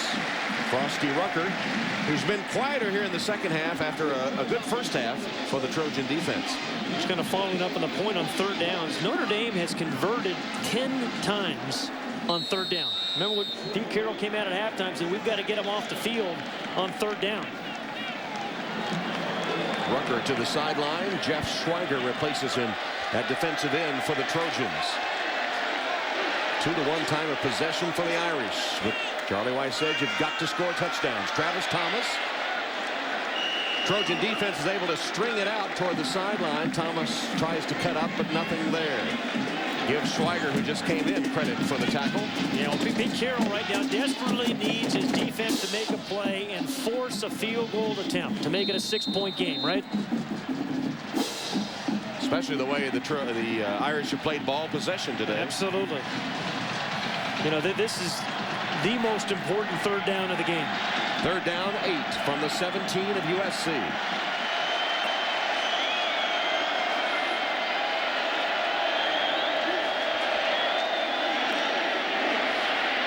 Quinn steps up and threw it over the head of Schwab, his fullback, who was wide open and had a first down in his sights.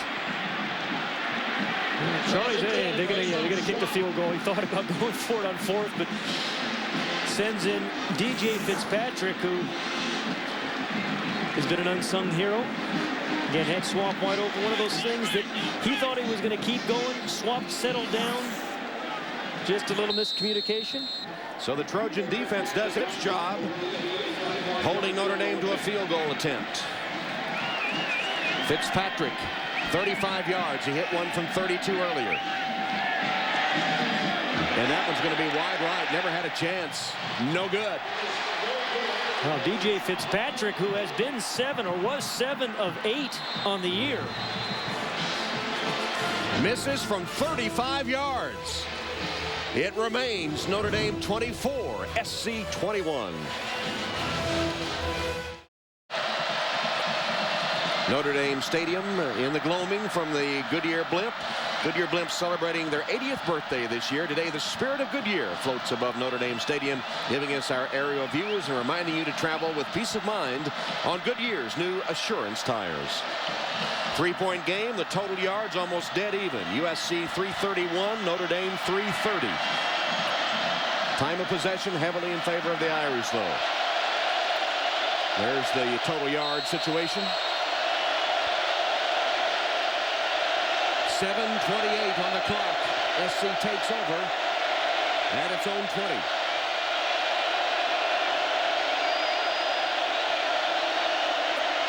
Matt Leinart.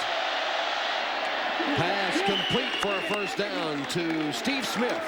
Gain of 12. Let's go back to the last Notre Dame drive, because it's a missed opportunity in the absolute wide open for a first down is Aesop Schwab. He, you know, kind of stops. And then the missed field goal to keep it a 3-point game. So they had an opportunity really to put the Trojans in a bind and let them out off the hook.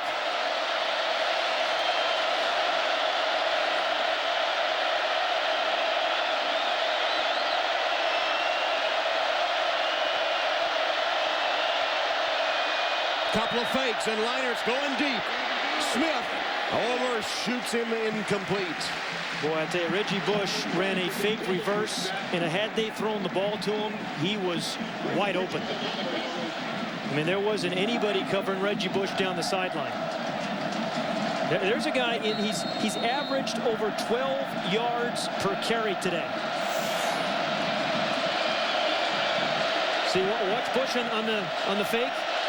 Now he's throwing the ball to Steve Smith, but Reggie Bush is going down that left sideline open.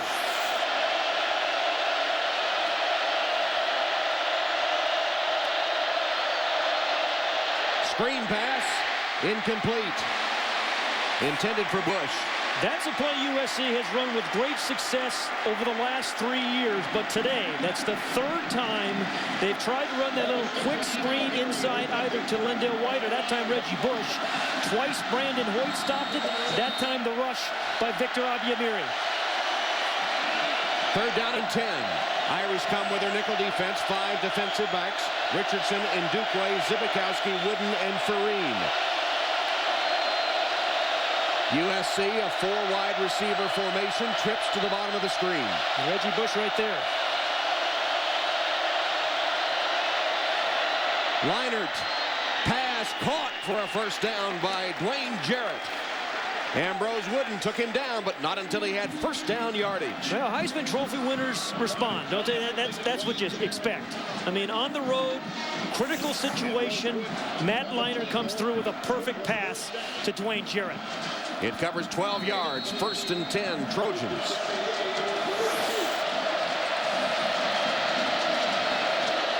Jarrett out of the game.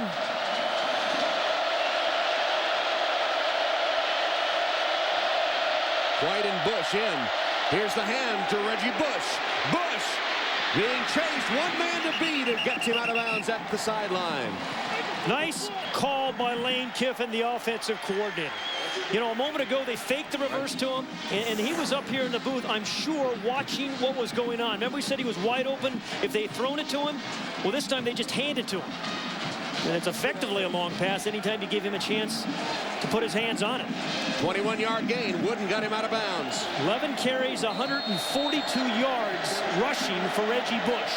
Good call by Lane Kiffin. There's the offensive coordinator upstairs. Irish 34, first down. White. Grinds it out to the 30. Lindell White usually breaks through some of these tackles, but that defensive line and those linebackers of Notre Dame have really squeezed down those inside runs. Yes, Reggie Bush has been dynamic on the outside, but boy, they've really taken away the inside runs. And that guy, Brandon Hoyt, has.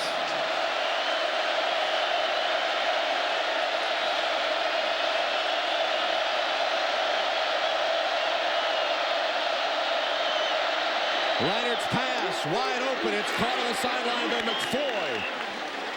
Wooden catches up to get him out of bounds, but a big gain again for the Trojans. This one 11 yards and another first down. You know, we haven't really talked much about this USC offensive line, but watch the protection they give Matt Leinart. He pumps right, comes back to his left. You know, Pete Carroll was saying this is the best offensive line that he has had in his 5 years at USC. 18-yard line of Notre Dame. First down. Clock approaching 6 minutes.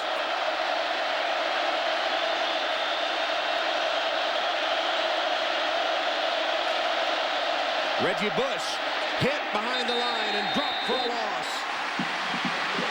Mike Richardson, the cornerback, gets Reggie Bush for a loss on the play. Yeah, just that corner blitz by Mike Richardson. He's going to come off the top of the screen. And then David Kerben, the fullback, just cannot get to him in time. I mean, Mike Richardson had an interception in the first half, a big stop of the dangerous Reggie Bush there. Loss of 3, second down, 13.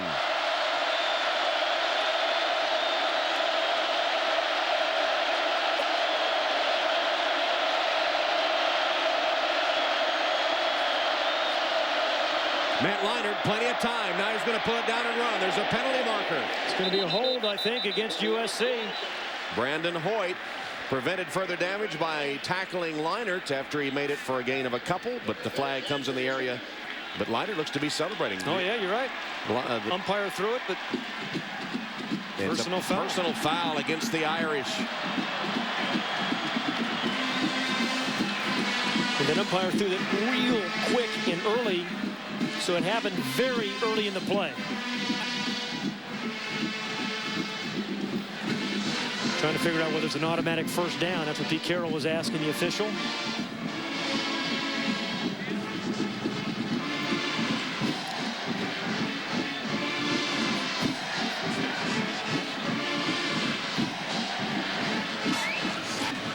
Little foul. Defense number 66. Penalty will be enforced half the distance from the end of the run. Automatic first down. And it's Derek Landry who played so well at nose tackle in the last series, Tom. Costly penalty against Landry. Number 66 right in the middle of your screen.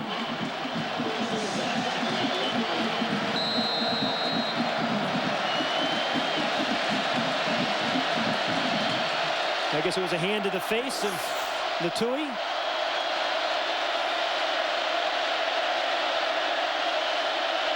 First and goal, Trojans. Reggie Bush. Bush. Touchdown.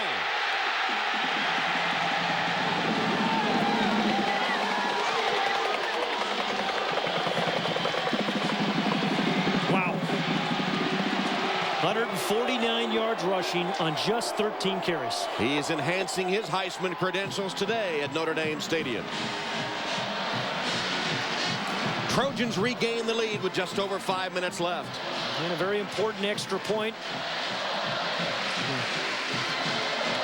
You know, as advertised, Reggie Bush has been everything he expected, right? Absolutely, and more. Yeah, expected a dynamic player, and that's what we've seen.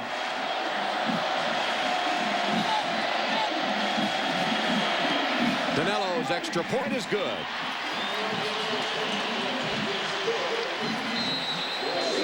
Reggie Bush probably worn out. Yeah.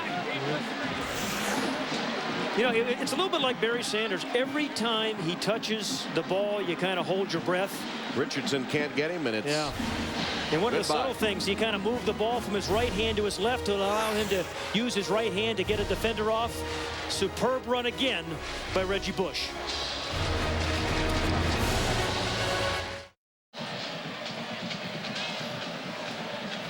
USC, after their first really sustained drive all day, 10 plays, 80 yards, engineered by Leinart, with Bush doing the damage. The Heisman Trophy winner, thrown for 230 yards with the 2 touchdowns, but Reggie Bush has been phenomenal.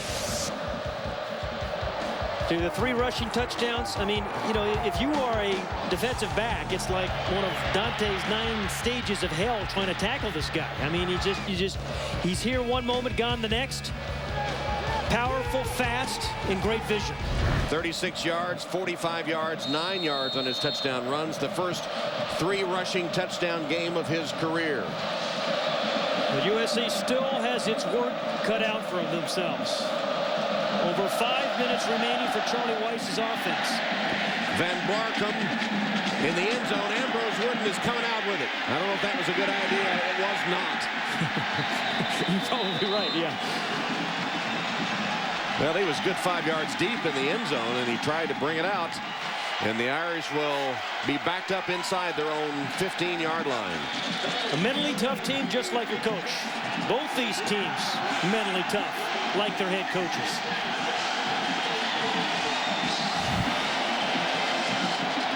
And I know what Matt Leinart's thinking. He's thinking, hey, I still may have to win this thing. It's a long way from being over.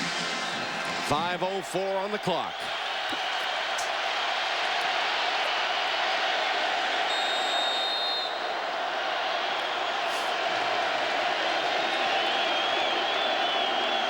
That's Walker in motion to empty the backfield. Resets at a wide receiver spot. Quinn, short drop. Crossing route, Samardzija. Crosses the 30 to the 32. Irish first down, a gain of 18. You know, trying to protect maybe John Walker a little bit. Rather than in coverage, they blitzed John Walker that time. He's the corner that they've kind of worked on. Brady Quinn sees it, reads it, throws the slant route to Samardzija. Big first down.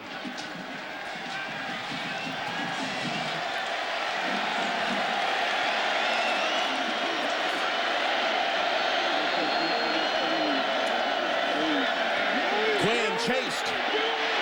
Unloads and has his man. Samardzija again. Samardzija takes it to the 45-yard line. Walker forces him out of bounds. Improvisation by Brady Quinn for 14 yards. Unbelievable. You know, the presence of Brady Quinn. Eyes always downfield. Really good vision, good footwork at the last moment, and boy, did he take a shot. Remember what Charlie Weiss said about Brady Quinn? He says he's all-day tough. I mean, he just took an absolute shot, bounced right back up. And Samardzija helping his quarterback by turning and going upfield when he saw Quinn having to run to get away. 45-yard line. Samardzij's the motion man. Quinn cross slant again to Stovall this time, and he takes it to the 40-yard line. Well, it's a matchup they keep working on. Maurice Stovall and John Walker. 15-yard gain on that one to Stovall. Perfect, ball placement. Sometimes when you throw those slants, you throw it behind, you throw it home, but a perfect throw out in front of the slanting receiver allowed him to run after the catch. 3 for 3.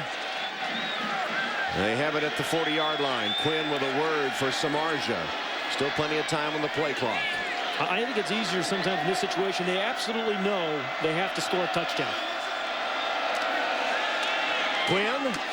Oof, did you hear that? Fasano hung on despite that hit. Boy, did he take a shot. I think it was Colin Ashton, the nickel linebacker, number 59. 6-yard gain. Look at the protection again up front by John Sullivan, the center.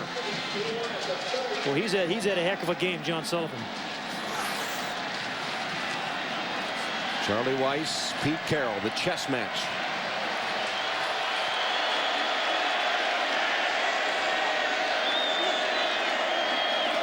Draw play, Walker.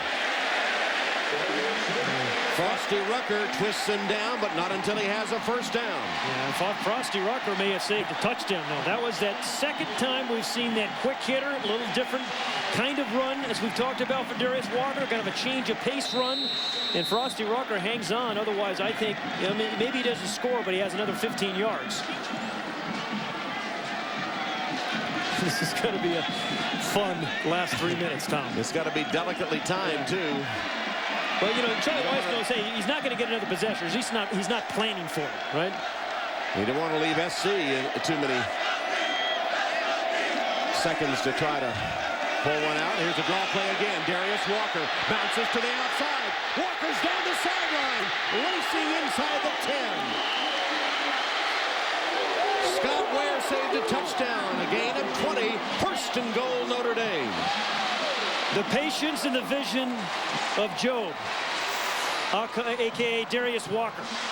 Again, these kind of runs that Charlie Weiss said we'd like to have him, give it to him, let him see the entire field, pick his spot. And he did it again. 4 downs to take the lead for Notre Dame. Ball at the 9-yard line. First and goal. Clock's inside 3 minutes.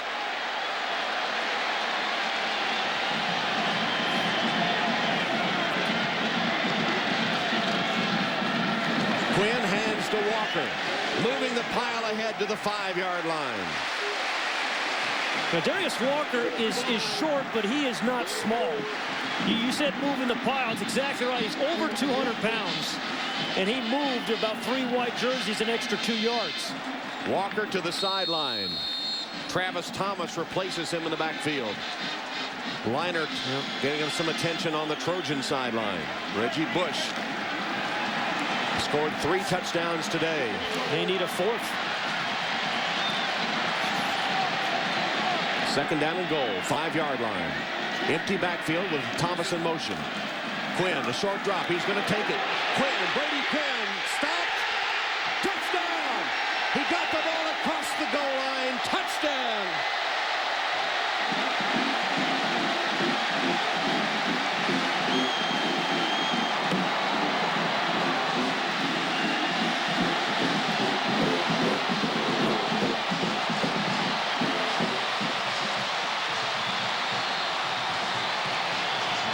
Using a block from Travis Thomas and stretching that 6'5" frame out, he manages to get the ball across the plane of the goal line for the touchdown. I think he's had more significant runs today than actual passes. First rushing touchdown he's had. The extra point. Fitzpatrick is good. Brady Quinn, 3 for 3 through the air. A 5-yard touchdown run to cap off the drive. And Notre Dame seeing the lead evaporate, comes right back with a long drive that began inside their 15-yard line, and this was the clincher. Yeah, and, you know, Tom, it's one of those empty backfield situations. You know, get everybody spread out, give Brady Quinn a chance, and that's exactly what it did. You mentioned he picks up a nice block by 26 Travis Thomas and extends the ball over the goal line for the touch. Brady Quinn.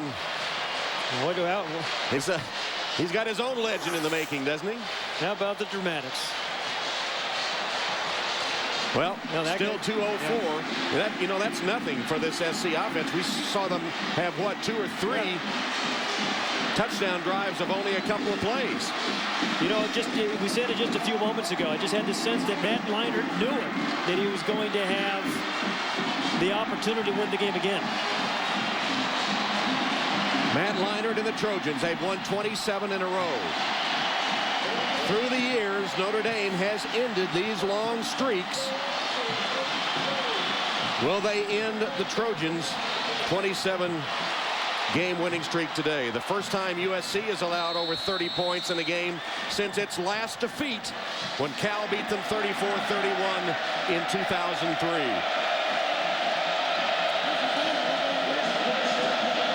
Fitzpatrick's kick. Reggie Bush. Hold on to your seat. And the special teams of the Irish stop him at the 25-yard line. And about 70,000 people exhale. 2 timeouts for the Trojans. Just under 2 minutes. Salvatore number 43, the man that collared Reggie Bush. Never heard it this loud in here, Tom, ever. And that means I think you've got to be careful with audibles. I think you have to go with what you're called.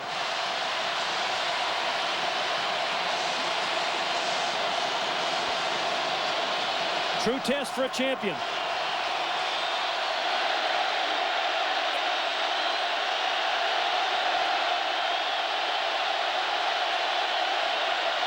Matt Leinart turns the other way and fires incomplete.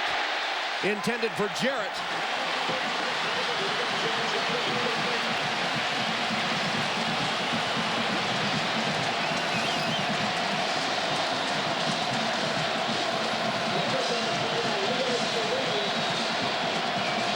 Leinart has hit only 3 of his last 11 pass attempts. It seems like every time he releases a 2, he's taking a hit. I think you got to get the ball to Reggie Bush, don't you? One way or another. Give him a chance. He's right there.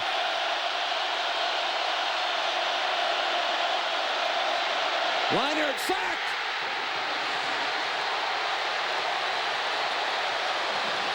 Trevor Laws, the junior from Burnsville, Minnesota, with a loss of 10 on the sack of Matt Leinart. You know, first it was Derek Landry, and then just a hustling play by Trevor Laws. Actually blocked on his knees and keeps scrambling to get into the legs of Matt Leinart. And USC will use one of their last 2 timeouts. He was down, but didn't quit. Just keeps going.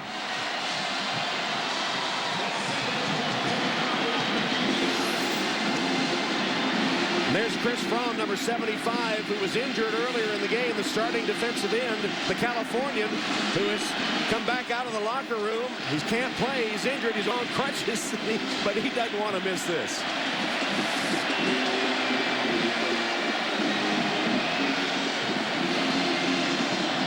Well, they've come back from off the ropes before, but this is as tough as it gets right now for the defending national champions.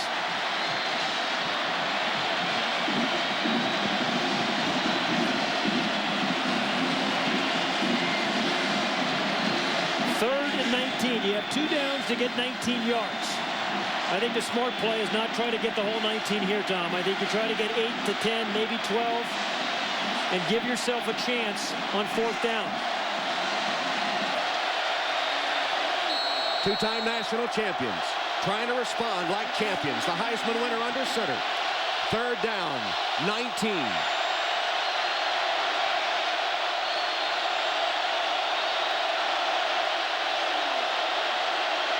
Matt Leinart, good protection, completes the pass. Passes to Bush. And he stops short of the first down. It'll be 4th down coming up. Yeah, it's okay, but he picked up about, what, 8 yards? He did what you said. Yeah, he got exactly right. back. That's the right idea. So they have a manageable situation. They're going to use their last timeout. But they're in a 4th and 8 situation. Manageable.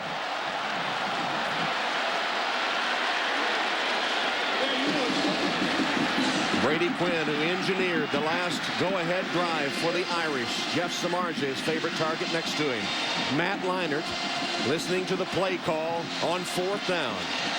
What drama in a game that had the biggest build-up I can remember of any college game in recent years. All over radio, television, newspapers, talked up. 27-game winning streak, 2-time national champions.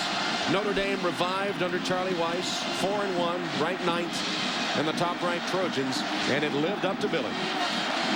Well, as a quarterback, when it's 4th and 8, you make sure your receivers go down past those first down markers, right? And Reggie Bush, I think, is the only guy you give a chance with the ball in his hands behind that first down marker, thinking that maybe he can outrun some people. Otherwise, you got to throw the ball down past the first down markers. Well, you think there's any magic left in those green jerseys? The last 3 times they've worn them against USC, they have won.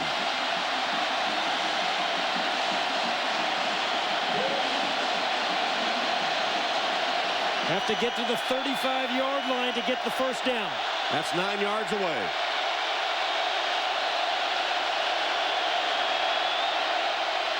Boy, tough time to audible.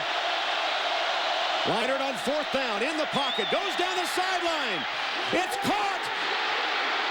Jarrett just stopped short of the 10-yard line by Ambrose Wooden.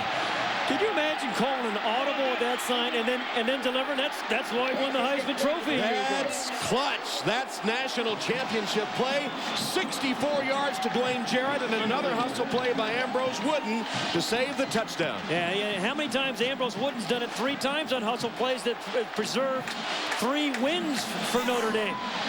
This was an audible. And this was pretty good coverage. He wasn't wide open by any stretch of the imagination. A tight throw, a perfect throw to Dwayne Jarrett. Matt Leinart with a clutch delivery to his roommate. First down, Trojans, 13 of Notre Dame. Leinart looks right, looks left, tries to run, then puts it in the air, incomplete, intended for Steve Smith. Well, he could have run for probably 7 yards on that one, but felt they could force the ball in there to Steve Smith, who came open late, just couldn't hang on. What a throw, what a call. Those guys are roommates in the offseason.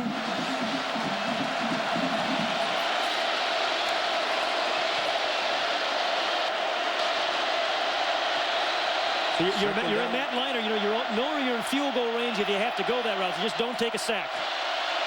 2nd down. Reggie Bush dodging, darting, tackled. SC has no timeouts. And so Notre Dame guys just kind of hanging on Reggie Bush on the pile. 6-yard gain for Bush. Well, 3rd and 7, you give Reggie Bush another shot. I would give him a chance in the periphery. No timeouts for USC.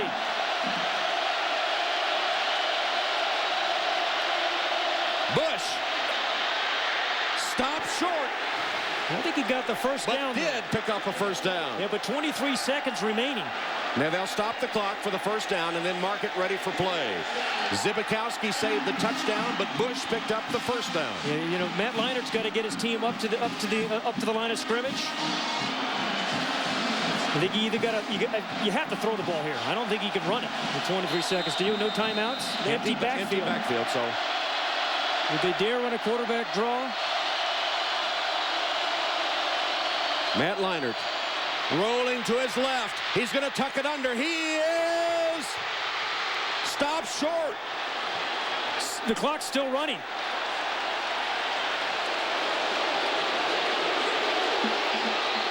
Did he get out of bounds? Time runs out. The clock says 0. Notre Dame has won.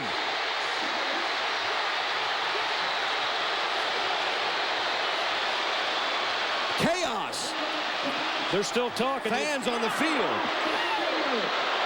Officials still talking. Down at the Notre Dame student end, the students are all on the field.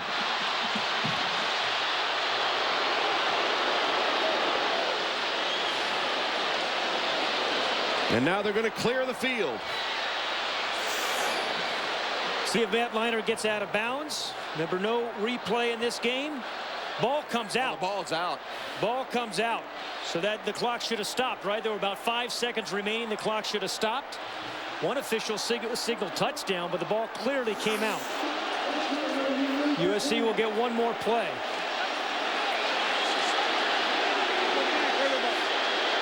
Seven seconds put on the clock. Charlie Weiss still out on the field. 7 seconds. And SC with the ball going out of bounds. That's Pete Carroll saying just down it. Down it, yep. Yeah, they're just going to down this ball.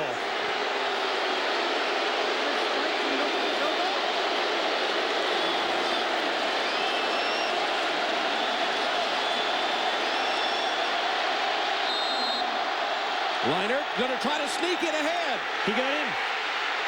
Touchdown, SC!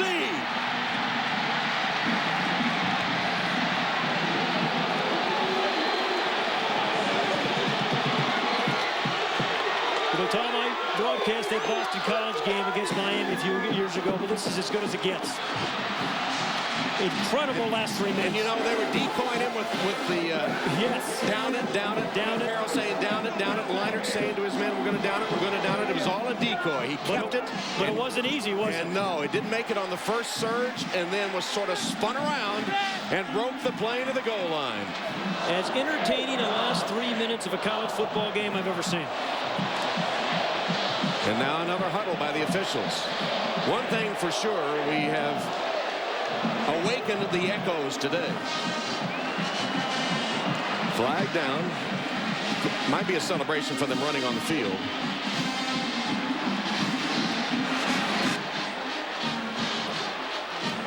It is unsportsmanlike against USC. The most improbable finish I've seen.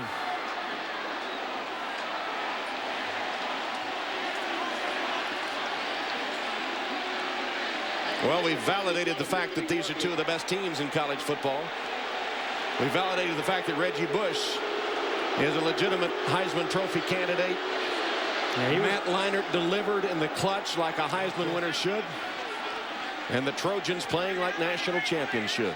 You know, once again, they take in some incredible body blows.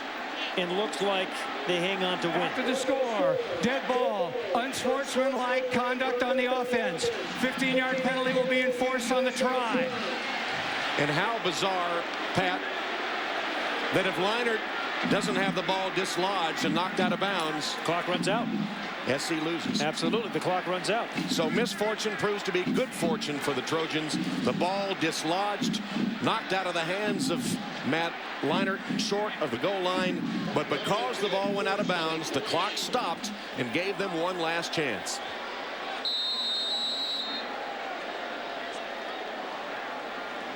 So the penalty assessed, extra point try now by Danilo.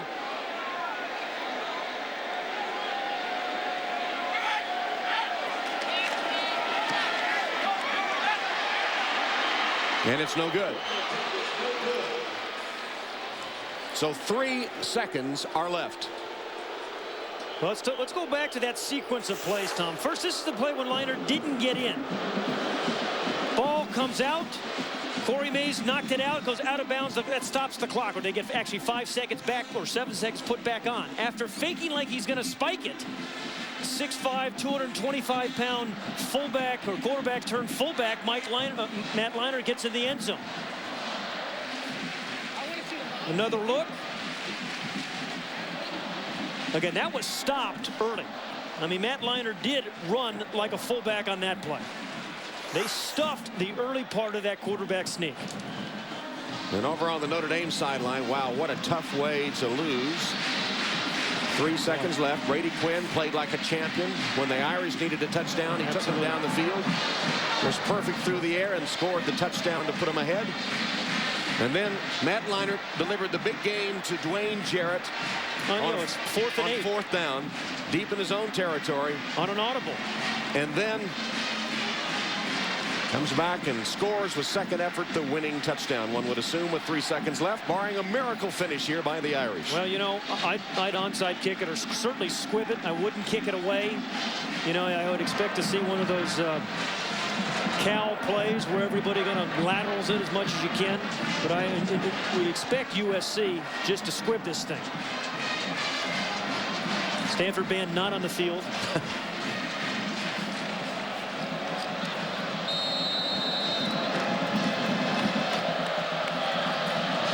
Reggie Bush is on kickoff coverage now, too. He's going to be the deep man in case they need him.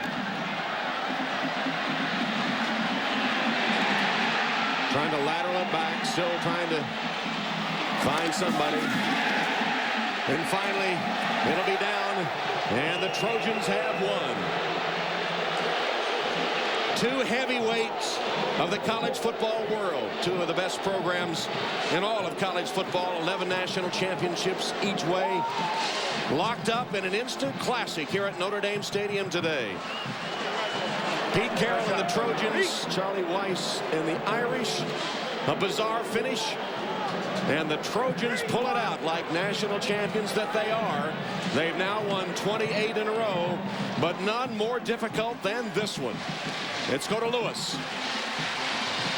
All right, Tom, thanks a lot. Pete, can you just describe what we've witnessed here? One of the classics in the USC Notre Dame history, huh? Yeah, it's a pretty big-time game, fellas, man. It was, they did a wonderful job today. Really, hats off to what they were doing here. It was a great day to play in this stadium with this kind of energy, and it's awesome to get a freaking win. Awesome. Pete, how did you get it back together when you suffered turnovers? You weren't. Your time of possession was way out of your favor in the first half. These guys really do believe. They really believe they're going to win. I mean, you got to believe you're going to win the way that happened, you know. And they felt it. They didn't give up on the thought that they could win. That's the best thing I can tell you. Looked to me like late in the second half, Leinart must have taken a blow to the head or something. He didn't look like completing himself, but at the end of the game, there he is taking the ball in. We needed him. He made the big plays, made a great pass to DJ, and then knocked it in right there. That was an awesome finish right there. What a great day, man. It's a great day to be a Trojan. I know that. See you later. Okay, Pete. Tom, back to you. He wants to celebrate. And not so great, I guess, to be an Irish because they thought they had it won. The students had stormed the field. Brady Quinn, heroic in defeat. Matt Leinart playing like the Heisman winner he is. Stopped initially, keeps churning ahead, breaks the plane of the goal line for the winning score. And of course, some good fortune for the Trojans, too. When you're good, things do break your way. The ball out of bounds stops the clock, and they get another chance. You know, for the great, incredible day that Reggie Bush had, Matt Leinart won it at the end. He was superb at those last 30 seconds. Reggie Bush, 15 carries, 160 yards. So now, let's join Bill Weber in Charlotte for primetime NASCAR Nextel Cup Racing presented by the Principal Financial Group. So long, everybody.